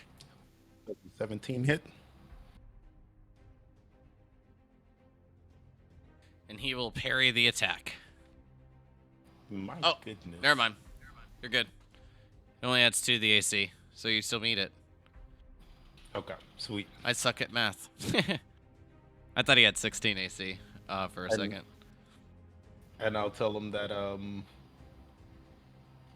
I will take your eyes. Not before I take yours. And I'll hit him for that 4 piercing damage. Anything else? That is it. Actually, I'll use my movement, and just reposition myself over here. Okay, I like it. Smart. Crix. As Cryptilli moves forward, helping Adachi with the flaps, keeping an eye on this bandit. Pushing the flaps up, you can feel the warmth from inside the tent. This animal skin is nice and thermal. Holds the heat. I'm gonna move forward and make an attack from my position. Okay, so this one's actually coming from Crix. Yes, this one's real. Fortunately, that 14 will miss. And that will be my turn. As you make a connection in his back, but it just doesn't pierce through the studded leather armor.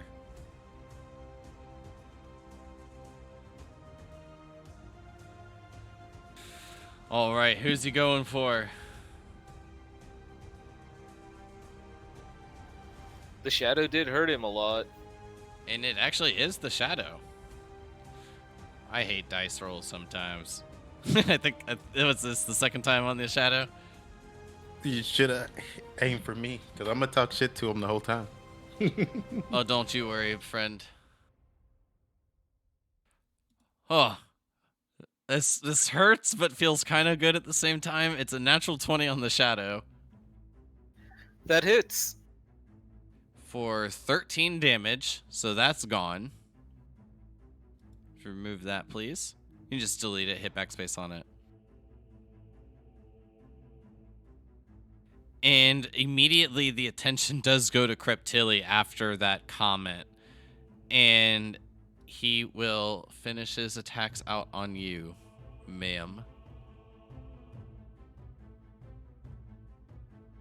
Or a 19 and a 17. The 19 will hit, the 17 will miss. Perfect. You will take 4 damage, and as he swings at you, like with the quill and attempting to stab you with it, it'll be aiming for your face, and then that black liquid that you had seen that went towards Crix will come out, blind you, then you'll feel a stab just into your cheek. And if I didn't tell you the damage, I believe it was 4. Okay. Just Stalin, an opening has been made. One of the guards is also down. And just Stalin definitely wants to take advantage of that. Smiling at Cryptilli for shifting around.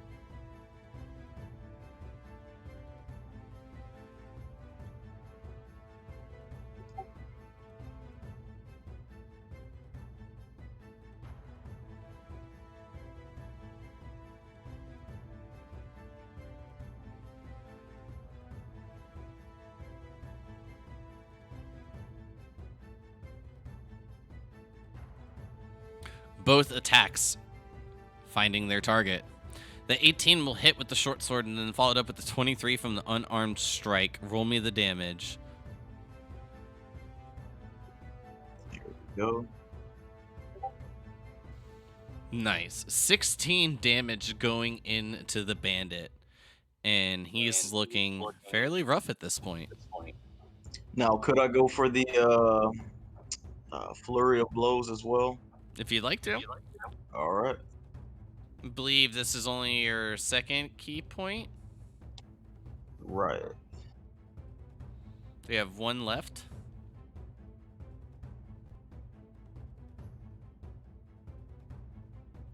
Hey, nice. One more. Wait, no, just should that be one. it, right. Okay, Yep, yeah. I Gotcha. keep forgetting you're not a higher level yet. Not just yet. I can't wait for it though. I believe that'll be it. And this guy, as I said, is starting to look pretty rough at this point. A bit of panic and fear sets in Cryptilli and, well, Adachi. You can kind of pick this up, but Cryptilli, you really can. You can see the fear just kind of sink into his eyes. He knows that he's surrounded, but the grip tightens on the scimitar and quill. He's prepared to die. May, it's your turn. Okay. Also, just wanted to note that I accidentally created a duplicate token because I couldn't move this one. So, if you wouldn't mind deleting this one. But, yeah, May is going to hit him with the short sword. This time, I believe I do have flanking.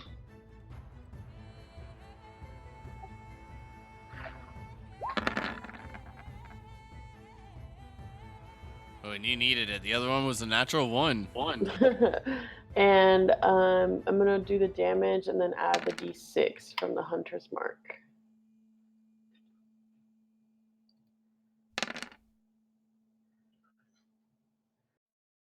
Nice damage.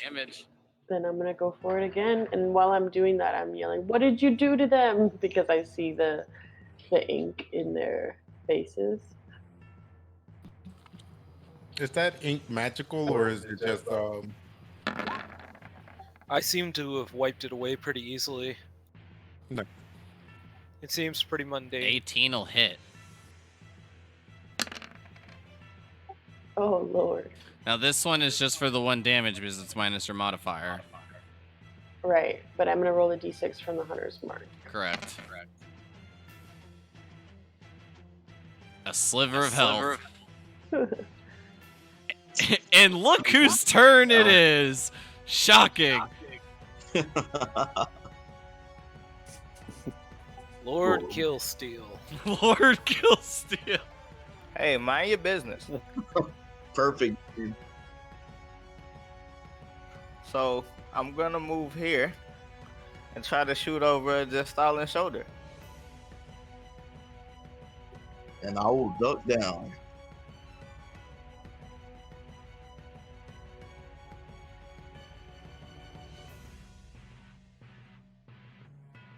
That'll hit.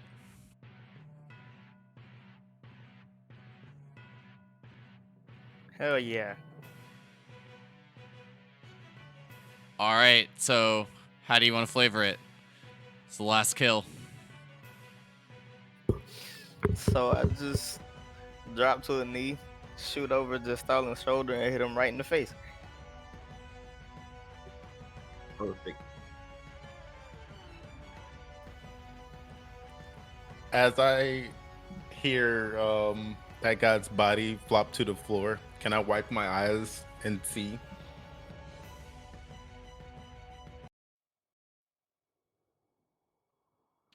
Well, unfortunately, not yet.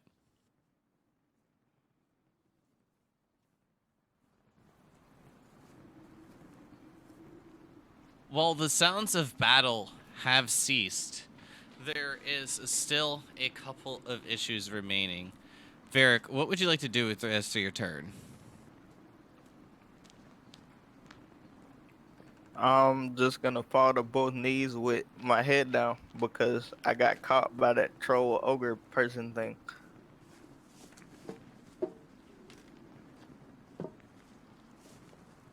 Okay, so after taking the shot from the knee, you drop down to your other, both knees on the ground, digging into the snow, a tad bit cold. You hang your head, feeling a bit shamed. We will move on.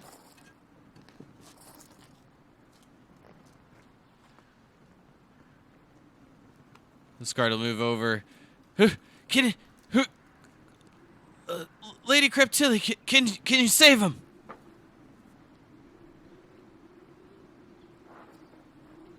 I most definitely can. Oh, well, shit, you don't even need to. I was just going to try to hurry it up and roll a death save myself. Rolled a natural 20. So, that's an automatic success and back up to 1 HP.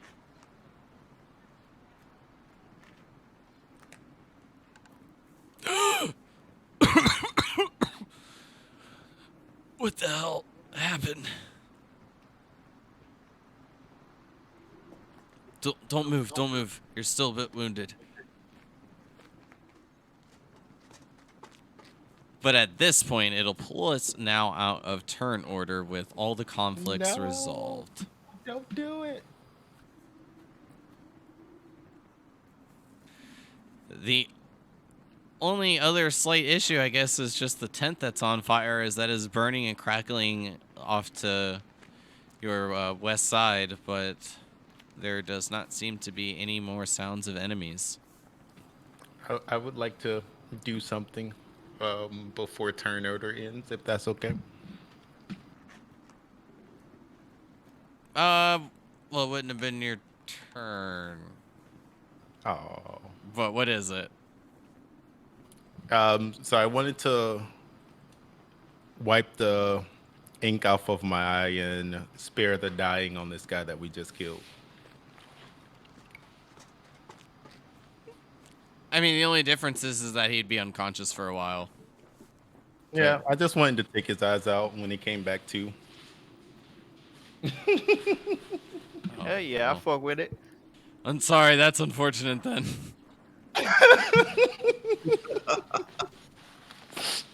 I guess My sister's a monster. I guess I shouldn't have rolled the 20 to let that play out. But maybe next time. It's all good. Yeah, this would have been great. Not our guard, but the guy that we killed that we were fighting.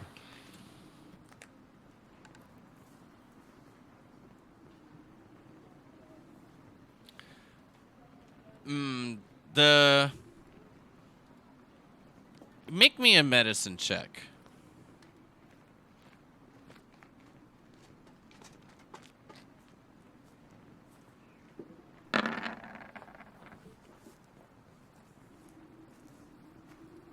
It would take quite a bit of power to bring this one back.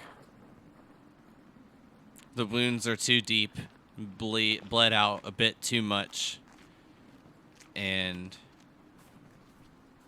unfortunately, there's just nothing that you can do. Oh. Not to save him, but if you want to take out his eyes, you can. Yeah, I'm gonna do that regardless. So after I take the ink out of my eyes, I'll take his eyes just to let him know that I kept my word. And lucky Deanna didn't want to bring him back to life.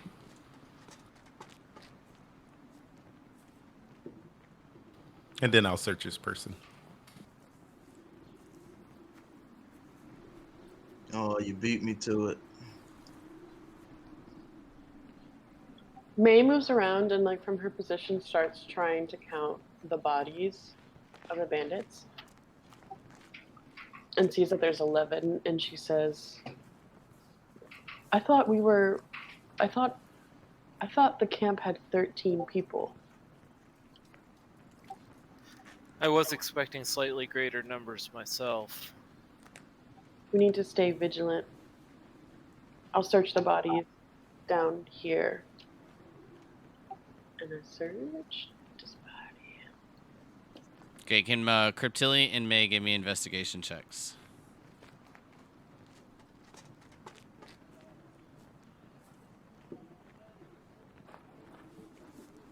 What about the rest of you?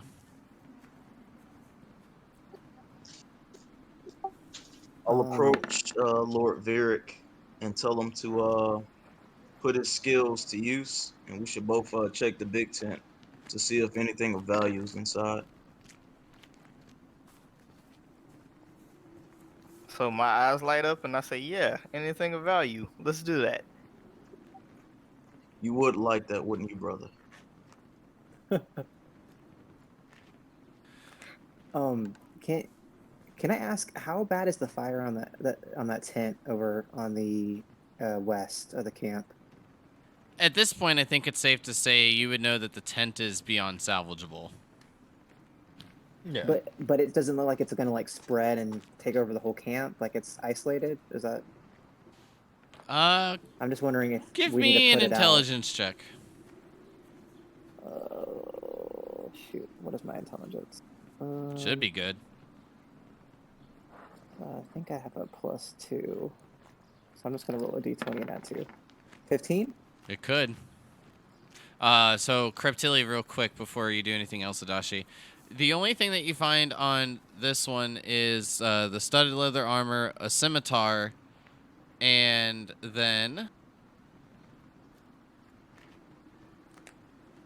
what appears to be a black feather, but you would know it to be a quill. The feather looks to be of that from a crow, and you can see the cartridge where the ink that splattered against you gets placed into the quill.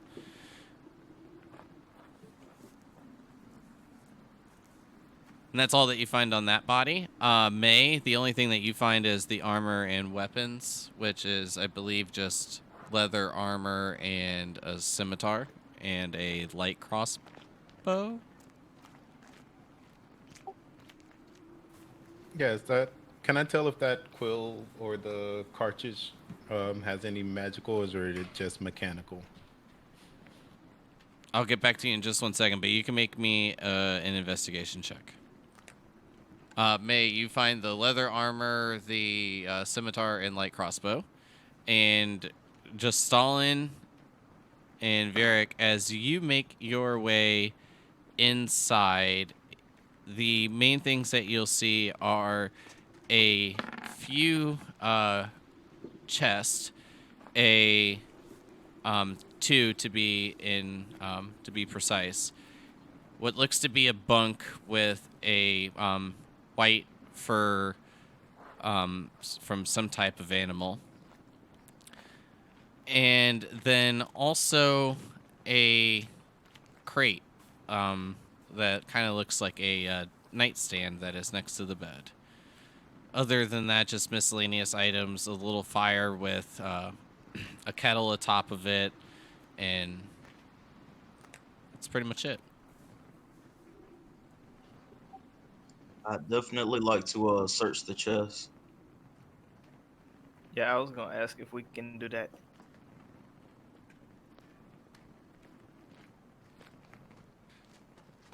So, as you attempt to both open the chest, you'll both find that the chests are locked.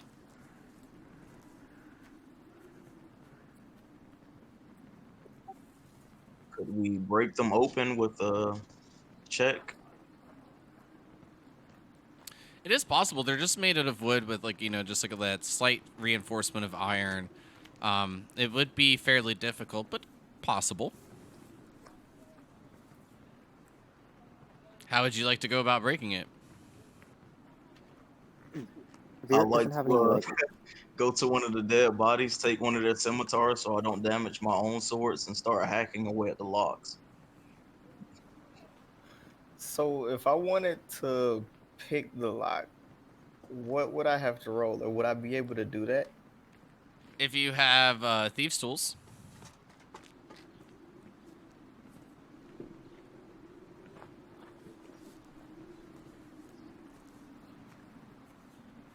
Which I think not. mm-mm. Nah, What, I don't have that. What background did you take, Vieric? For Well, you should know your family. Hold on, I'm looking through it. because there's like a few backgrounds I think that give you thieves tools if you like. There's a I just don't know if you picked a background that went with stealing or not. Which tab is that under?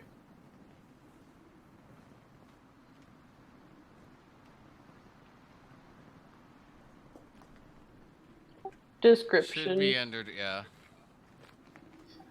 I'd like to check out what's in this tent over here. at You some point. have tools. Either it's under your you have thieves tools. It's under your tools down in the bottom left. Proficiencies and languages. So you can use that and attempt to.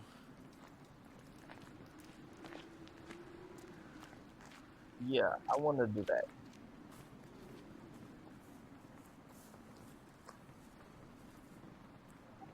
I would like to use a torch and heat one of the locks, and then just start wailing at it with one of these scimitars from a dead body.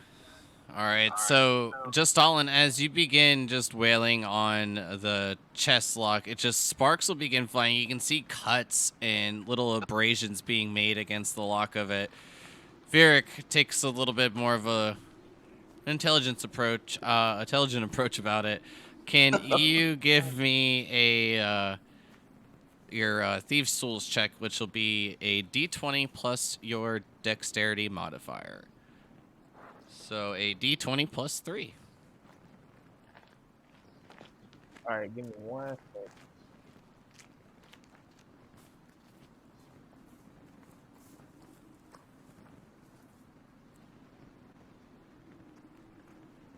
All right, so that's a 10. Unfortunately, as you like try to poke and prod at it, the lock just doesn't budge. Damn it.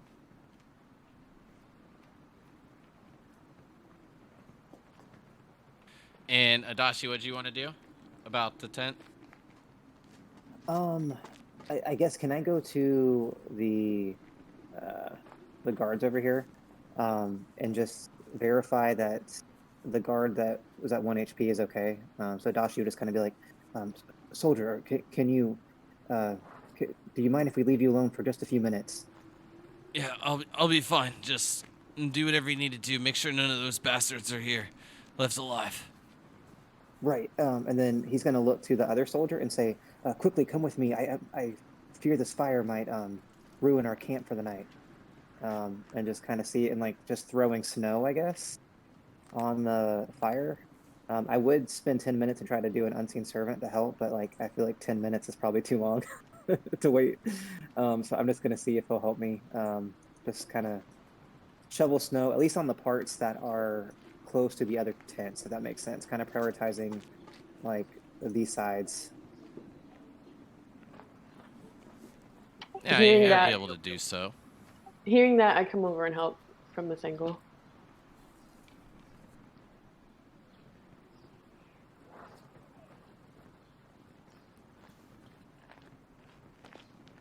And I'll take the wounded soldier into this big tent that I figure we all probably would stay in for the night, and tend to his wounds.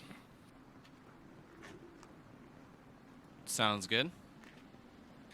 May, like, while you were looking at the other bodies, just finding the same items over and over. The leather armor, scimitar, crossbow. I take one of the light crossbows with me. Okay.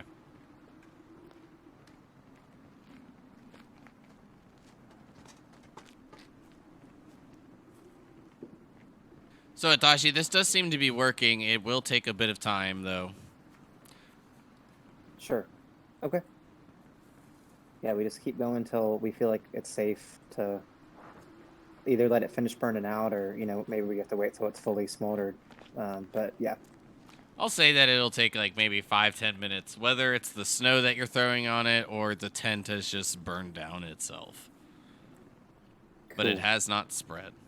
So at least that goal, you know, is successful. Awesome. Then I guess. Well, I was gonna Tadashi will say look for the while you're other- doing Oh, that, sorry, go ahead. what about the rest? Crix, Cryptilli, you all. It's like I said, Adachi, that's gonna take a couple minutes. Yep. Yeah. That's cool. I wanted to check out the contents of this tent over here, see if there's anything noteworthy.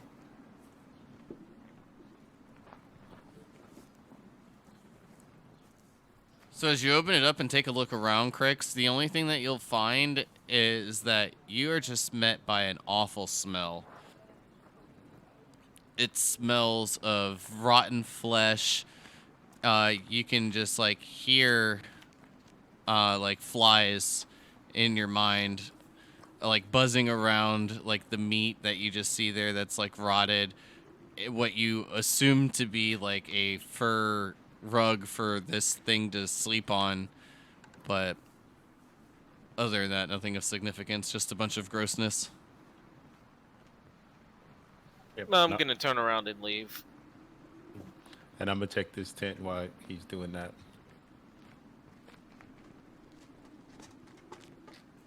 Pretty much the same thing, Cryptilli. From what you both gather, this is where the ogres were staying. Okay.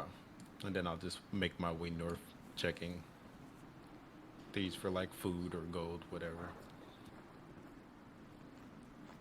So can we go through the dead guy's pockets and see if we can find a key? You know, Cryptilli has gone through them, but perhaps she's overlooked something.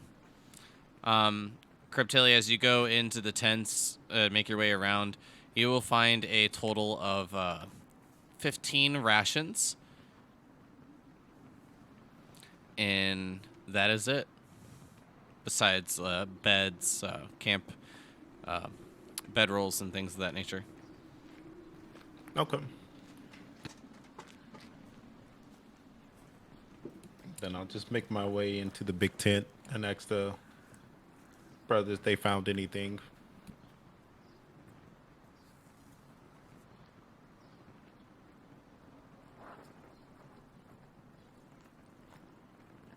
Just Stalin, Virik. Did you find anything of value in here? I've only found food, but that should get us through the night. But they also have all of these pigs roasting, so we should be well fed tonight. We found some chests, but I couldn't break through it, so I'm sure there's something of value inside. But if only I had the skills to unpick the locks or break them, but I cannot. Uh, Maybe that captain had something on his body. I think I searched him thoroughly, but I'm not sure. The only thing I found of importance is his quill, and I'll look at the quill and the cartridge and see if there's any type of key in what I had. While you do that, I think we should double check. Agreed.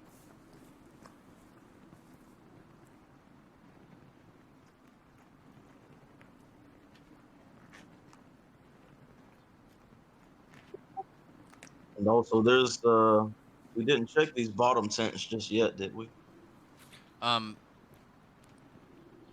was just lump summing it up for Cryptilli, but after Cryptilli checks the 3 tents, the one has been put out and the fire has seceded from the one that was on fire, and noting that the 2 in the north don't have anything of value, the only thing that's left is the chest on the not the chest, but the crates on the outside, and the chest in the big tent, and the crate that was serving as the nightstand. Gotcha.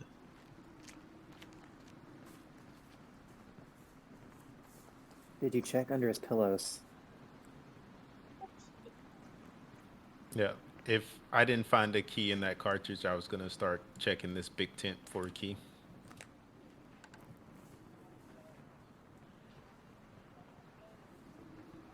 Go ahead and give me an Lift up the investigation. mattress. You gotta lift up the mattress and see if there's any money under there. Hells yeah.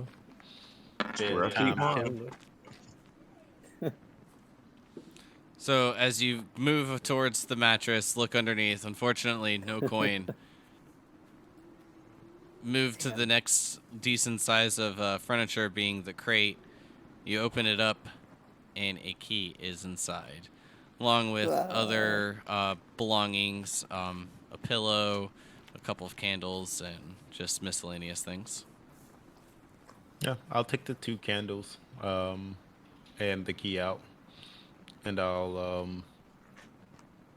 won't quite yell out that I found the key yet, but I'll open the crate first until someone comes in. Correct, so you won't find anything in there besides bedrolls. Okay, and the last thing I wanted to do was check the main gate, make sure it's secured. It is. It is locked. It has a wooden log that stretches across the back and holds it shut. After that, I would just return to the others. It seems the west side of the camp is clear and the gate is secure. It should be safe enough to stay here tonight.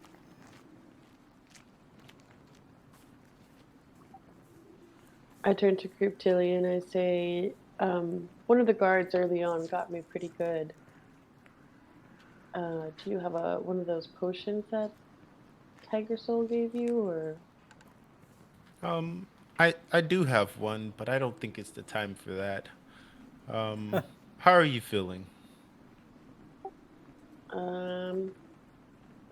I've been better,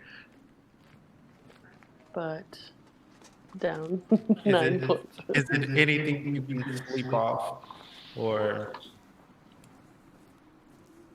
I might be able to sleep it off in the morning. I honestly can't remember what the injury was because it was last session. Adashi looks to you, Lady May, and says, my lady, would you like some dirt? I would be happy to rub dirt into your wound. No, thank you. Also, I He was don't already think halfway out the door. Yeah, I don't think you should rub dirt on anyone's wound ever, just for the record, including your own. Yeah. But Lady Cryptili said that was the best. Forgive me. It's fine. You just kind of. And I'll give you a good smirk. And I'll pick up a little bit of dirt, like I'm gonna rub it on May. And I'll sprinkle it, but I'll also at that moment mutter a few obscenities, and I'll cast a healing word on her.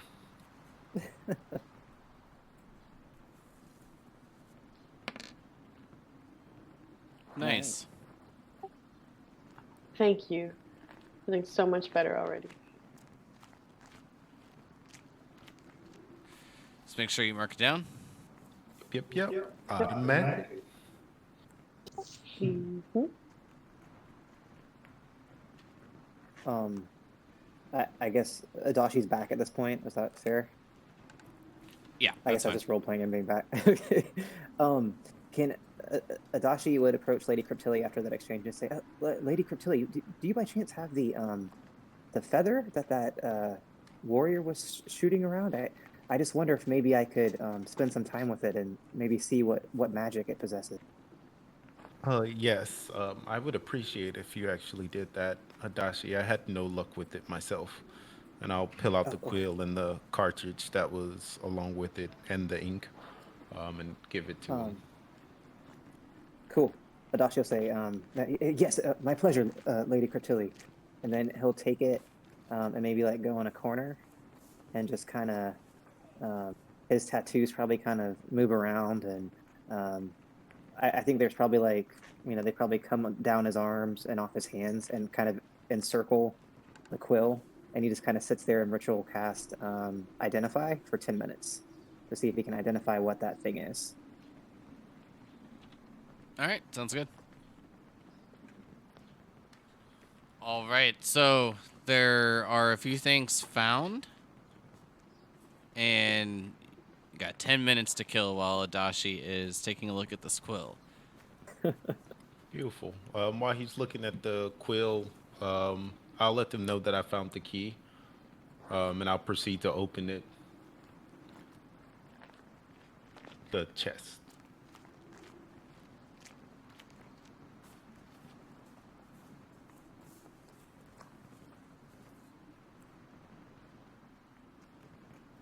taking the key, you're gonna open the chest. Yep. Both of them.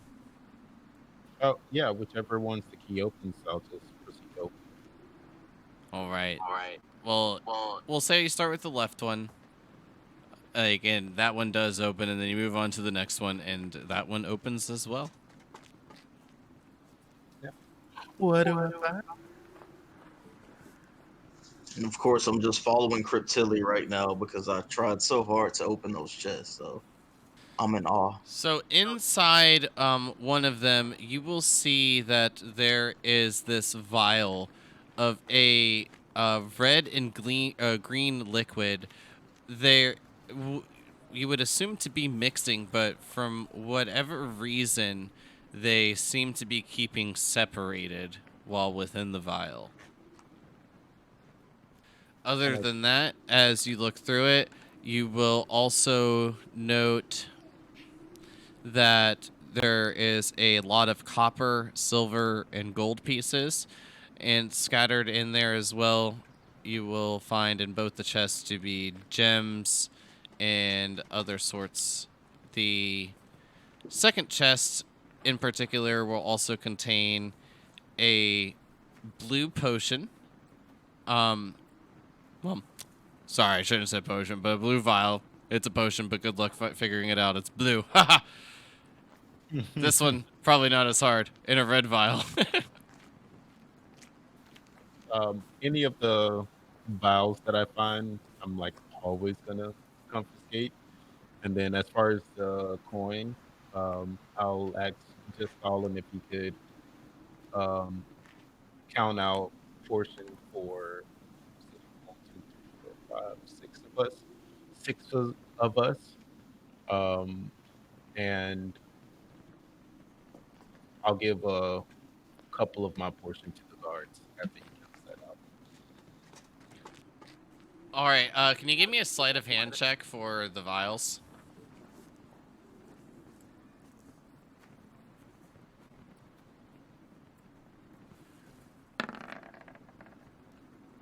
And just Stalin, you did say you were following him around with your failed attempts as well, so can you give me a perception check?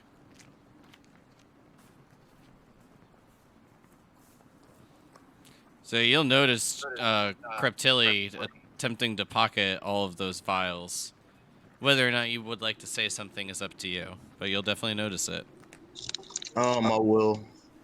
I would say, sister, I know those are of interest to you, but perhaps we should take those to Ahone so she can perhaps tell us exactly what those are. I wouldn't want us to use them if, we don't know what type of effects they may have. So I want to step in and say, who better than Creep Tilly to keep those for us? And I'd say,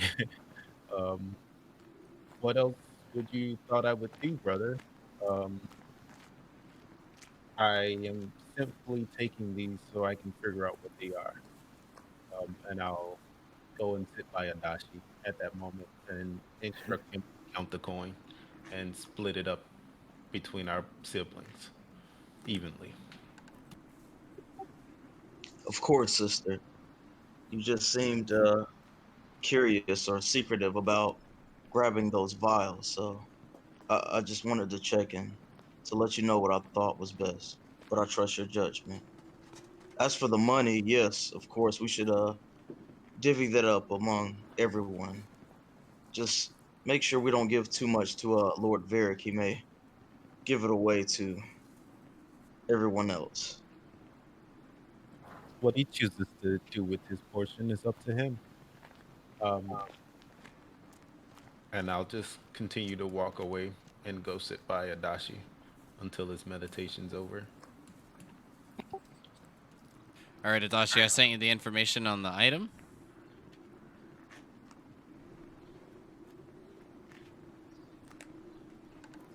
Before they start counting, can I do sleight of hand and try to get some of them coins?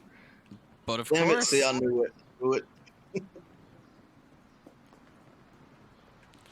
I would say that Just Stalin feels a little odd. Definitely on high alert at this point. So.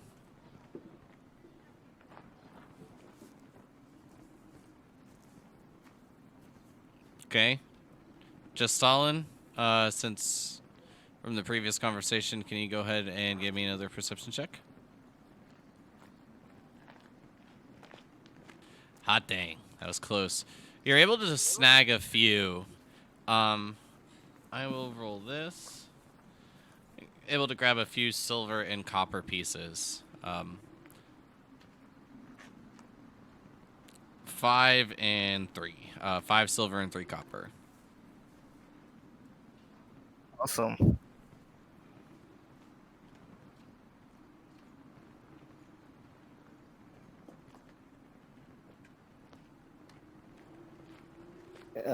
Can Adachi share what he found? Yes. Okay. I mean, So I unless think you don't Adachi, want like- to. Oh no, he does. So I think the glyphs that are kind of surrounding this quill and ink, they kind of all pop back onto his, kind of slowly crawl back Adashi's arm, and his eyes light up. Or stop! Don't, they're not magically lit up. He's just like animated and excited, and he goes, "Oh, this quill used to belong to the ancient librarian Hadia. It was her handy quill." And then he kind of just goes on to explain. So I mean, this is really interesting, but it's when you use it just as a quill, it just never runs out of ink. You can just keep writing, and it does any color. So I mean, that's really cool. But also, you can use it as a dart, and he kind of looks at Jastalin. And then by speaking a command word, the attack will cause the dart to release a splatter of ink. But I believe it only happens once a sunrise. And then after you use it for an attack, it actually just flies back to your hand.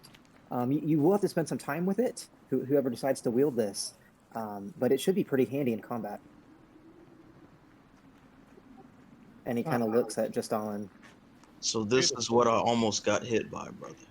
And This I'll infinite ink quill. I'll reach my hand out to Adachi as he's looking at just Stalin, and I'll say, "Oh, thank you for figuring that out." And I'll pull out the other vials that I just found. I'd ask him to see if he can figure out anything on this. Oh, you found something else. Indeed, brother. And Cryptilli wants the quill back. Yes. Okay, yeah. Adachi will definitely hand it to Lady Cryptilli.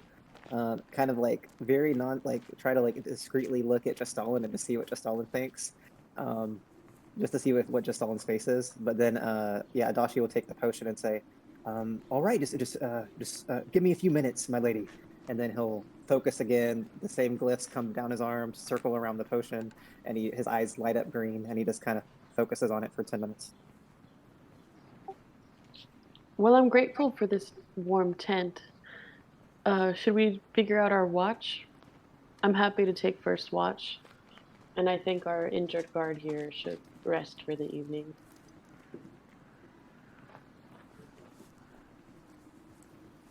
Agreed. I don't mind taking watch either. I just want to be able to go over what I found with Adachi first. So if someone can join me, that'd be great. I'll take first watch with her. Great. I'm curious to know what Adachi can find out. And also, brother, sorry, I forgot you had abilities. Ahone is not the only one. So please figure out what you can determine is the purpose or the effects of these vials. Adachi's already in the zone, so he would have smiled at that, but he completely ignores you. Oops. And I'm gonna try to roll to see if I can tell what type of potions are the other two, since we found 3 of them. Mm-hmm.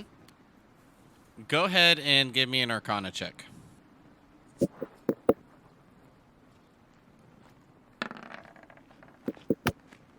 Unfortunately, you're not sure. Either one of them. Just one. Either one. No problem. I can wait. Which one are you identifying first, Adashi? I think the blue one is what Cryptilli handed me. Yeah. Okay.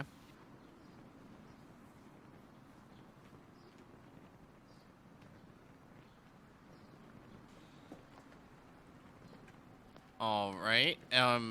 If you guys want, we can just fast forward till they're all done, and then we can see what your plan is from there. Perfect. That sounds great. Sounds good. I'm good with that. Okay, so after taking the time, going through everything and splitting it up, making sure everyone is attended to, May going and getting herself some meat from the fire to feed the panther. I did post what you all would find from the potions and the amount of gold and the gems and their approximate worth in the Discord chat. Overall, finding the, I guess, nice find besides the coin, a troll ichor potion, a potion of animal friendship, which was the blue one, and a potion of healing.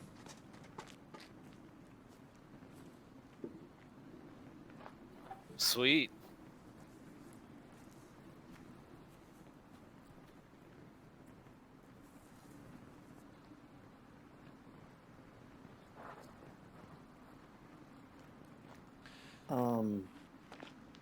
I guess before we discuss watches, Adachi would just speak up and say, my brethren, I can cast another spell with a few minutes, just to kind of give us some protection if there's any intruders. But I apologize, the range is pretty limited. I could do it around the entrance to this tent, but I was thinking maybe the front gate would be the more likely place where more bandits could potentially come. I believe they probably don't expect their camp has been overtaken if there are any other bandits out there. What should I place? And he wants to place the alarm spell around the front gate, is what I'm asking. So I'll just kind of say, with your permission, I'll go do that now. Not to undermine your plan, Adachi, but the front gate didn't do them much good, did it? I think alarming yes, in front fair. of the tent may be more beneficial in the long run. Sure. Yes. Yes, Lord Crooks. Whatever you see most wise. Definitely. And then, if no one else does anything, Adachi, yeah, we'll just go to the front of the tent and kind of cast alarm. I think the tent is too big to get the whole around the tent, but just like I think it's a 20-foot radius. So just trying to get most of the front half of the tent and the front flaps. So he'll spend 10 minutes doing Sounds that, good. and then it'll be the sound of a bell if anybody any human or half ogre tries to cross that we don't know.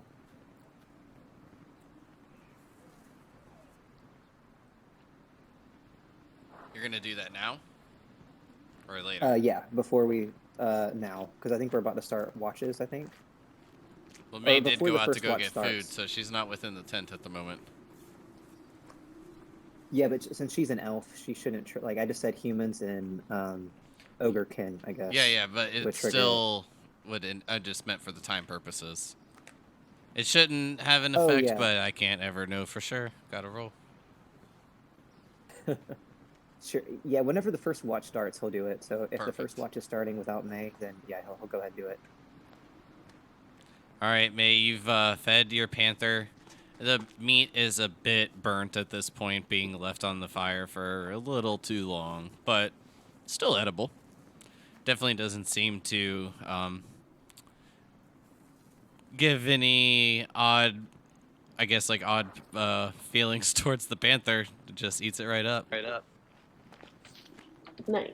I wait for my brother to come out here and join, but I was thinking, well, we walked and had this time, we could sort of try to train our panthers. I think we both had the same thought. And I'm just kind of working on like basics, like getting the panther to like come and like just trust me. So I'm just like trying to feed it and like, you know, rewarding it when I see it doing something I want it to do, like following me. Okay, so can you both give me animal handling checks then? I'm guessing you'd like to do this during your watch. Yes. Yeah. I Okay. figured like throughout the night. Well, not the whole night, but you know what I mean.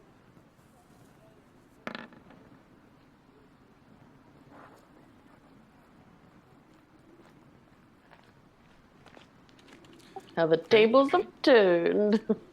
Can each of you give me a perception check at disadvantage?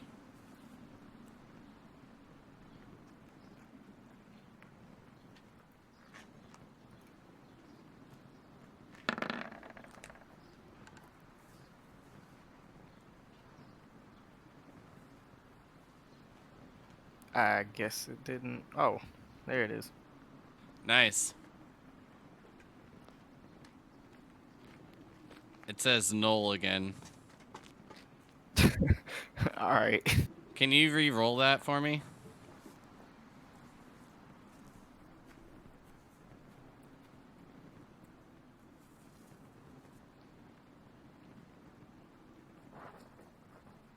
I did it. I don't know why it takes a while to pop up.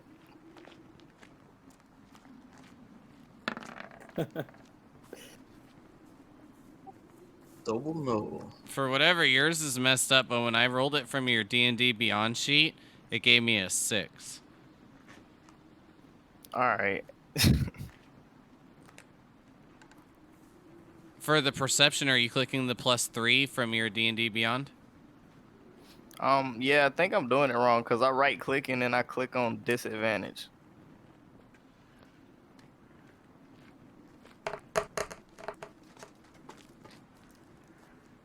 Wow, it just rolled me 2 natural ones, so I think that's messed up. All right. So just click the +5 for me twice. Like left click it. You said the +5 or Yeah, the from the +3? perception. Or yeah, the +3, sorry.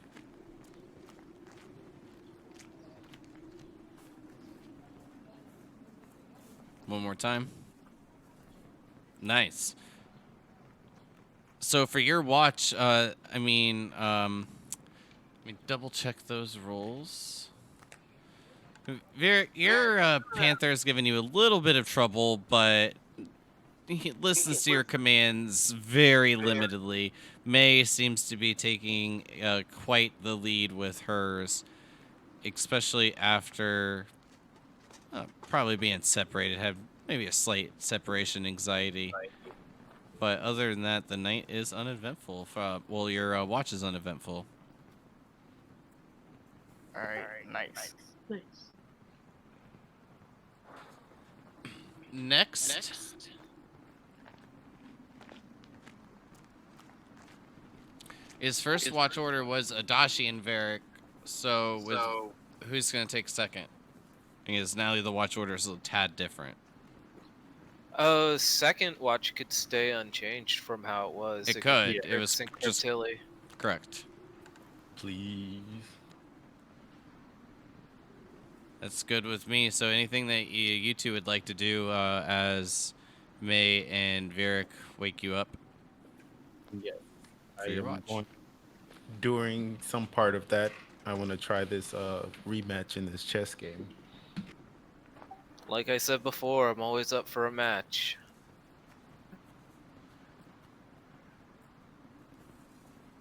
All right. Well, you both know what to do. Give me intelligence checks.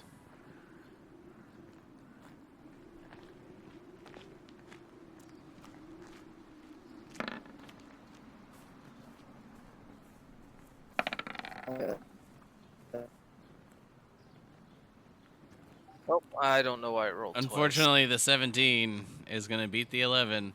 And even a round or two quicker, just 5 or 6 turns, you get Cryptilli in checkmate.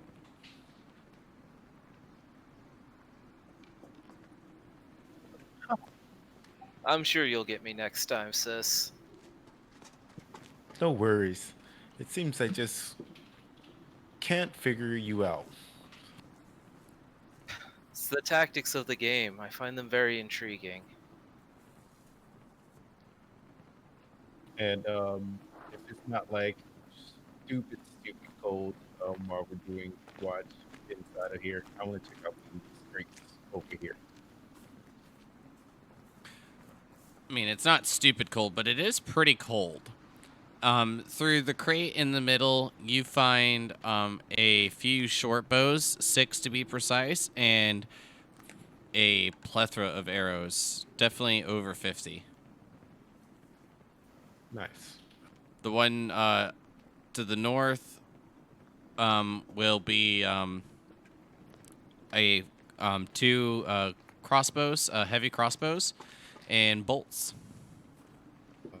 Yeah, I'll just take 2 bolts to replenish mine out of that crate. And then that one just arrows. Okay, sweet. And that's all I'll really check. While he's doing that, I'll just pull my shadow out and I'll practice with it a little bit. In chess? No, not yet. Just seeing, working on how well I can manipulate it and testing my boundaries with it just a little bit. All right, both of It's you just give still me new to perception me. checks at disadvantage as well.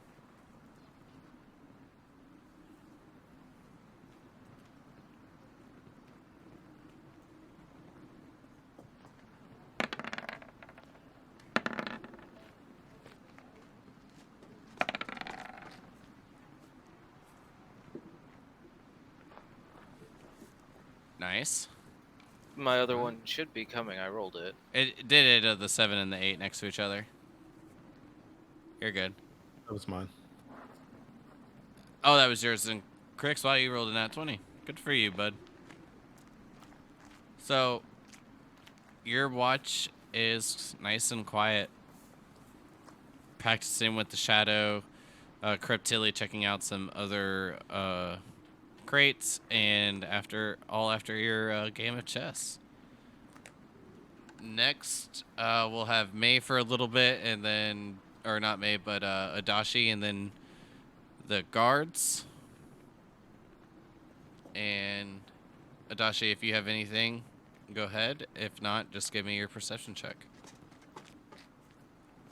Okay, I'm pretty sure it's a +0.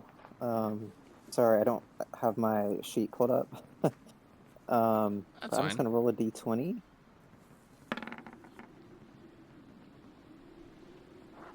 And all is quiet.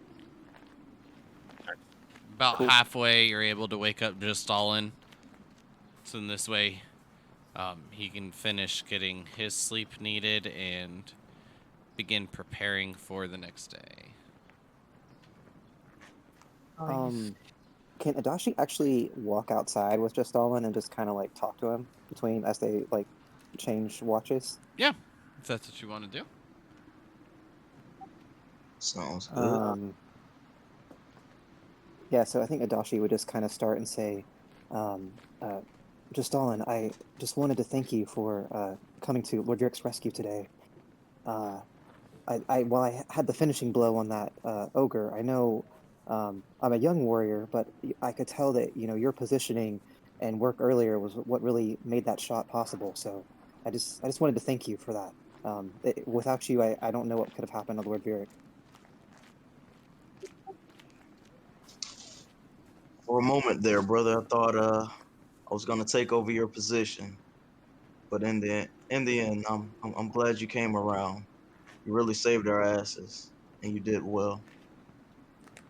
But thank you. And then Adachi kind of does like that awkward thing where he kind of like scratches the back of his head, and he kind of looks away, like looks at the ground, and goes, I don't know if you know this since you were away from court, but I've abdicated my role as part of the royal family, just so I could, fully protect Lord Virik as part of his Kingsguard. So these people in this tent used to be my brother and sisters. They're really far above me now. But I'm just wondering if maybe I could still call you brother. I know you're part human and I'm not, but would it be okay? I mean, would it be okay to dropped all the pretense around you?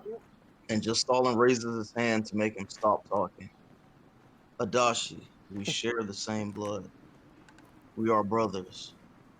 Regardless of what influences or how mixed up I am in terms of my blood, we still share the same genes. We share the same father.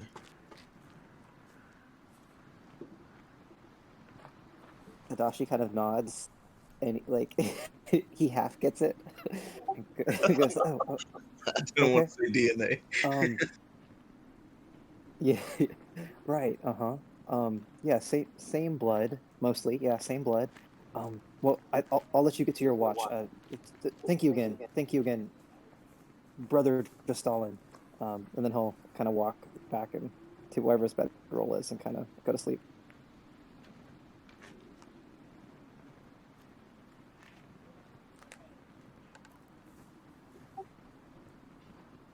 Just Stalin goes to sleep as well. During your watch?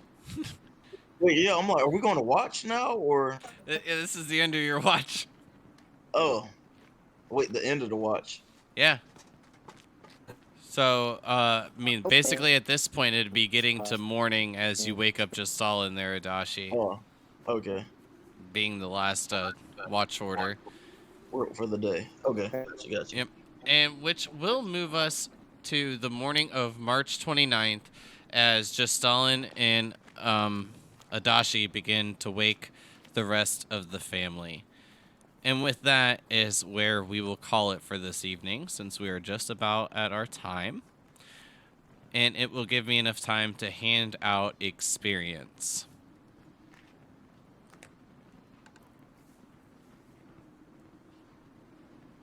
Ooh. Good dice roll. So if I'm not mistaken, the last time I gave out experience, you all were at 1,175?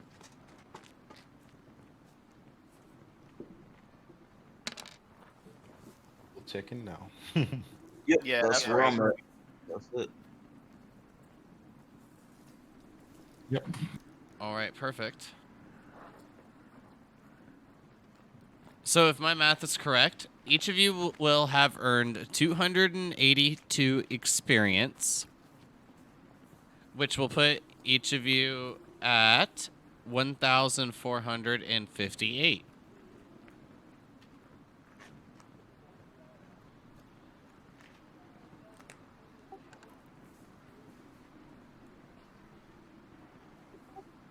Got it. I have 1,457. Yeah, same. It was 1175 plus 282, right? You're right. Mistype. Oops. Ooh.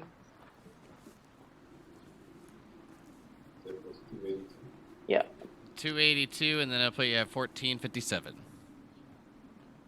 Yes. And then we got a short rest, correct? Yes. So if you need to roll any hit dice, you can go ahead and do that now. How do you roll that again?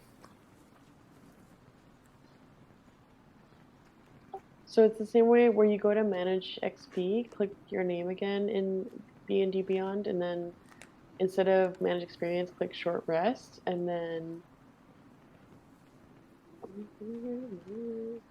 So click the cogwheel next to your name.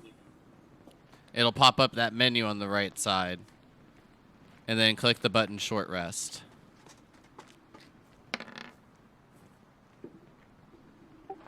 Much more than I needed. Should we automatically heal from that though? No, the short rest doesn't automatically heal you. You have to use your hit dice. Oh. So if you see where it says short rest right above 30 feet or whatever your movement is, if you click that, it'll have recover, and then below that, it'll have your hit die with the number of dice as checkboxes. You can click those, and then you can take your short rest, and it'll roll the dice. Gotcha. Or you might have to roll the dice from it, but that's where it'll tell you what your hit die is and the modifier for it and how many charges you have. Okay, I thought it was supposed to refill those. I was wondering why everything was empty. So, gotcha. Well, it's because like you have to take a long rest for like a lot of them to refill.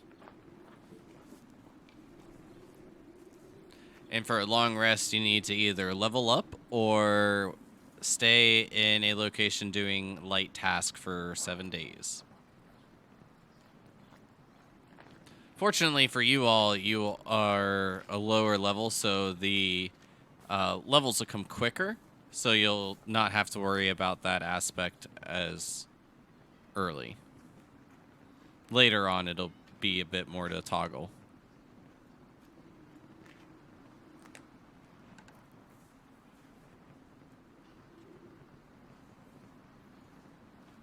But with that, as if everyone's good on the hit dice, if anyone has anything they'd like to share before we get out of here, if not, then I believe we're good for next week. Yeah, that was fun. Fun sesh. That was very fun. Great combat. Constant learning. I love it. Great RP tonight as well. I gave you guys a little bit of extra experience for that. I'm glad you guys enjoyed the night. Other than that, for me, the Sword Coast soundscapes for the ambient music that we had.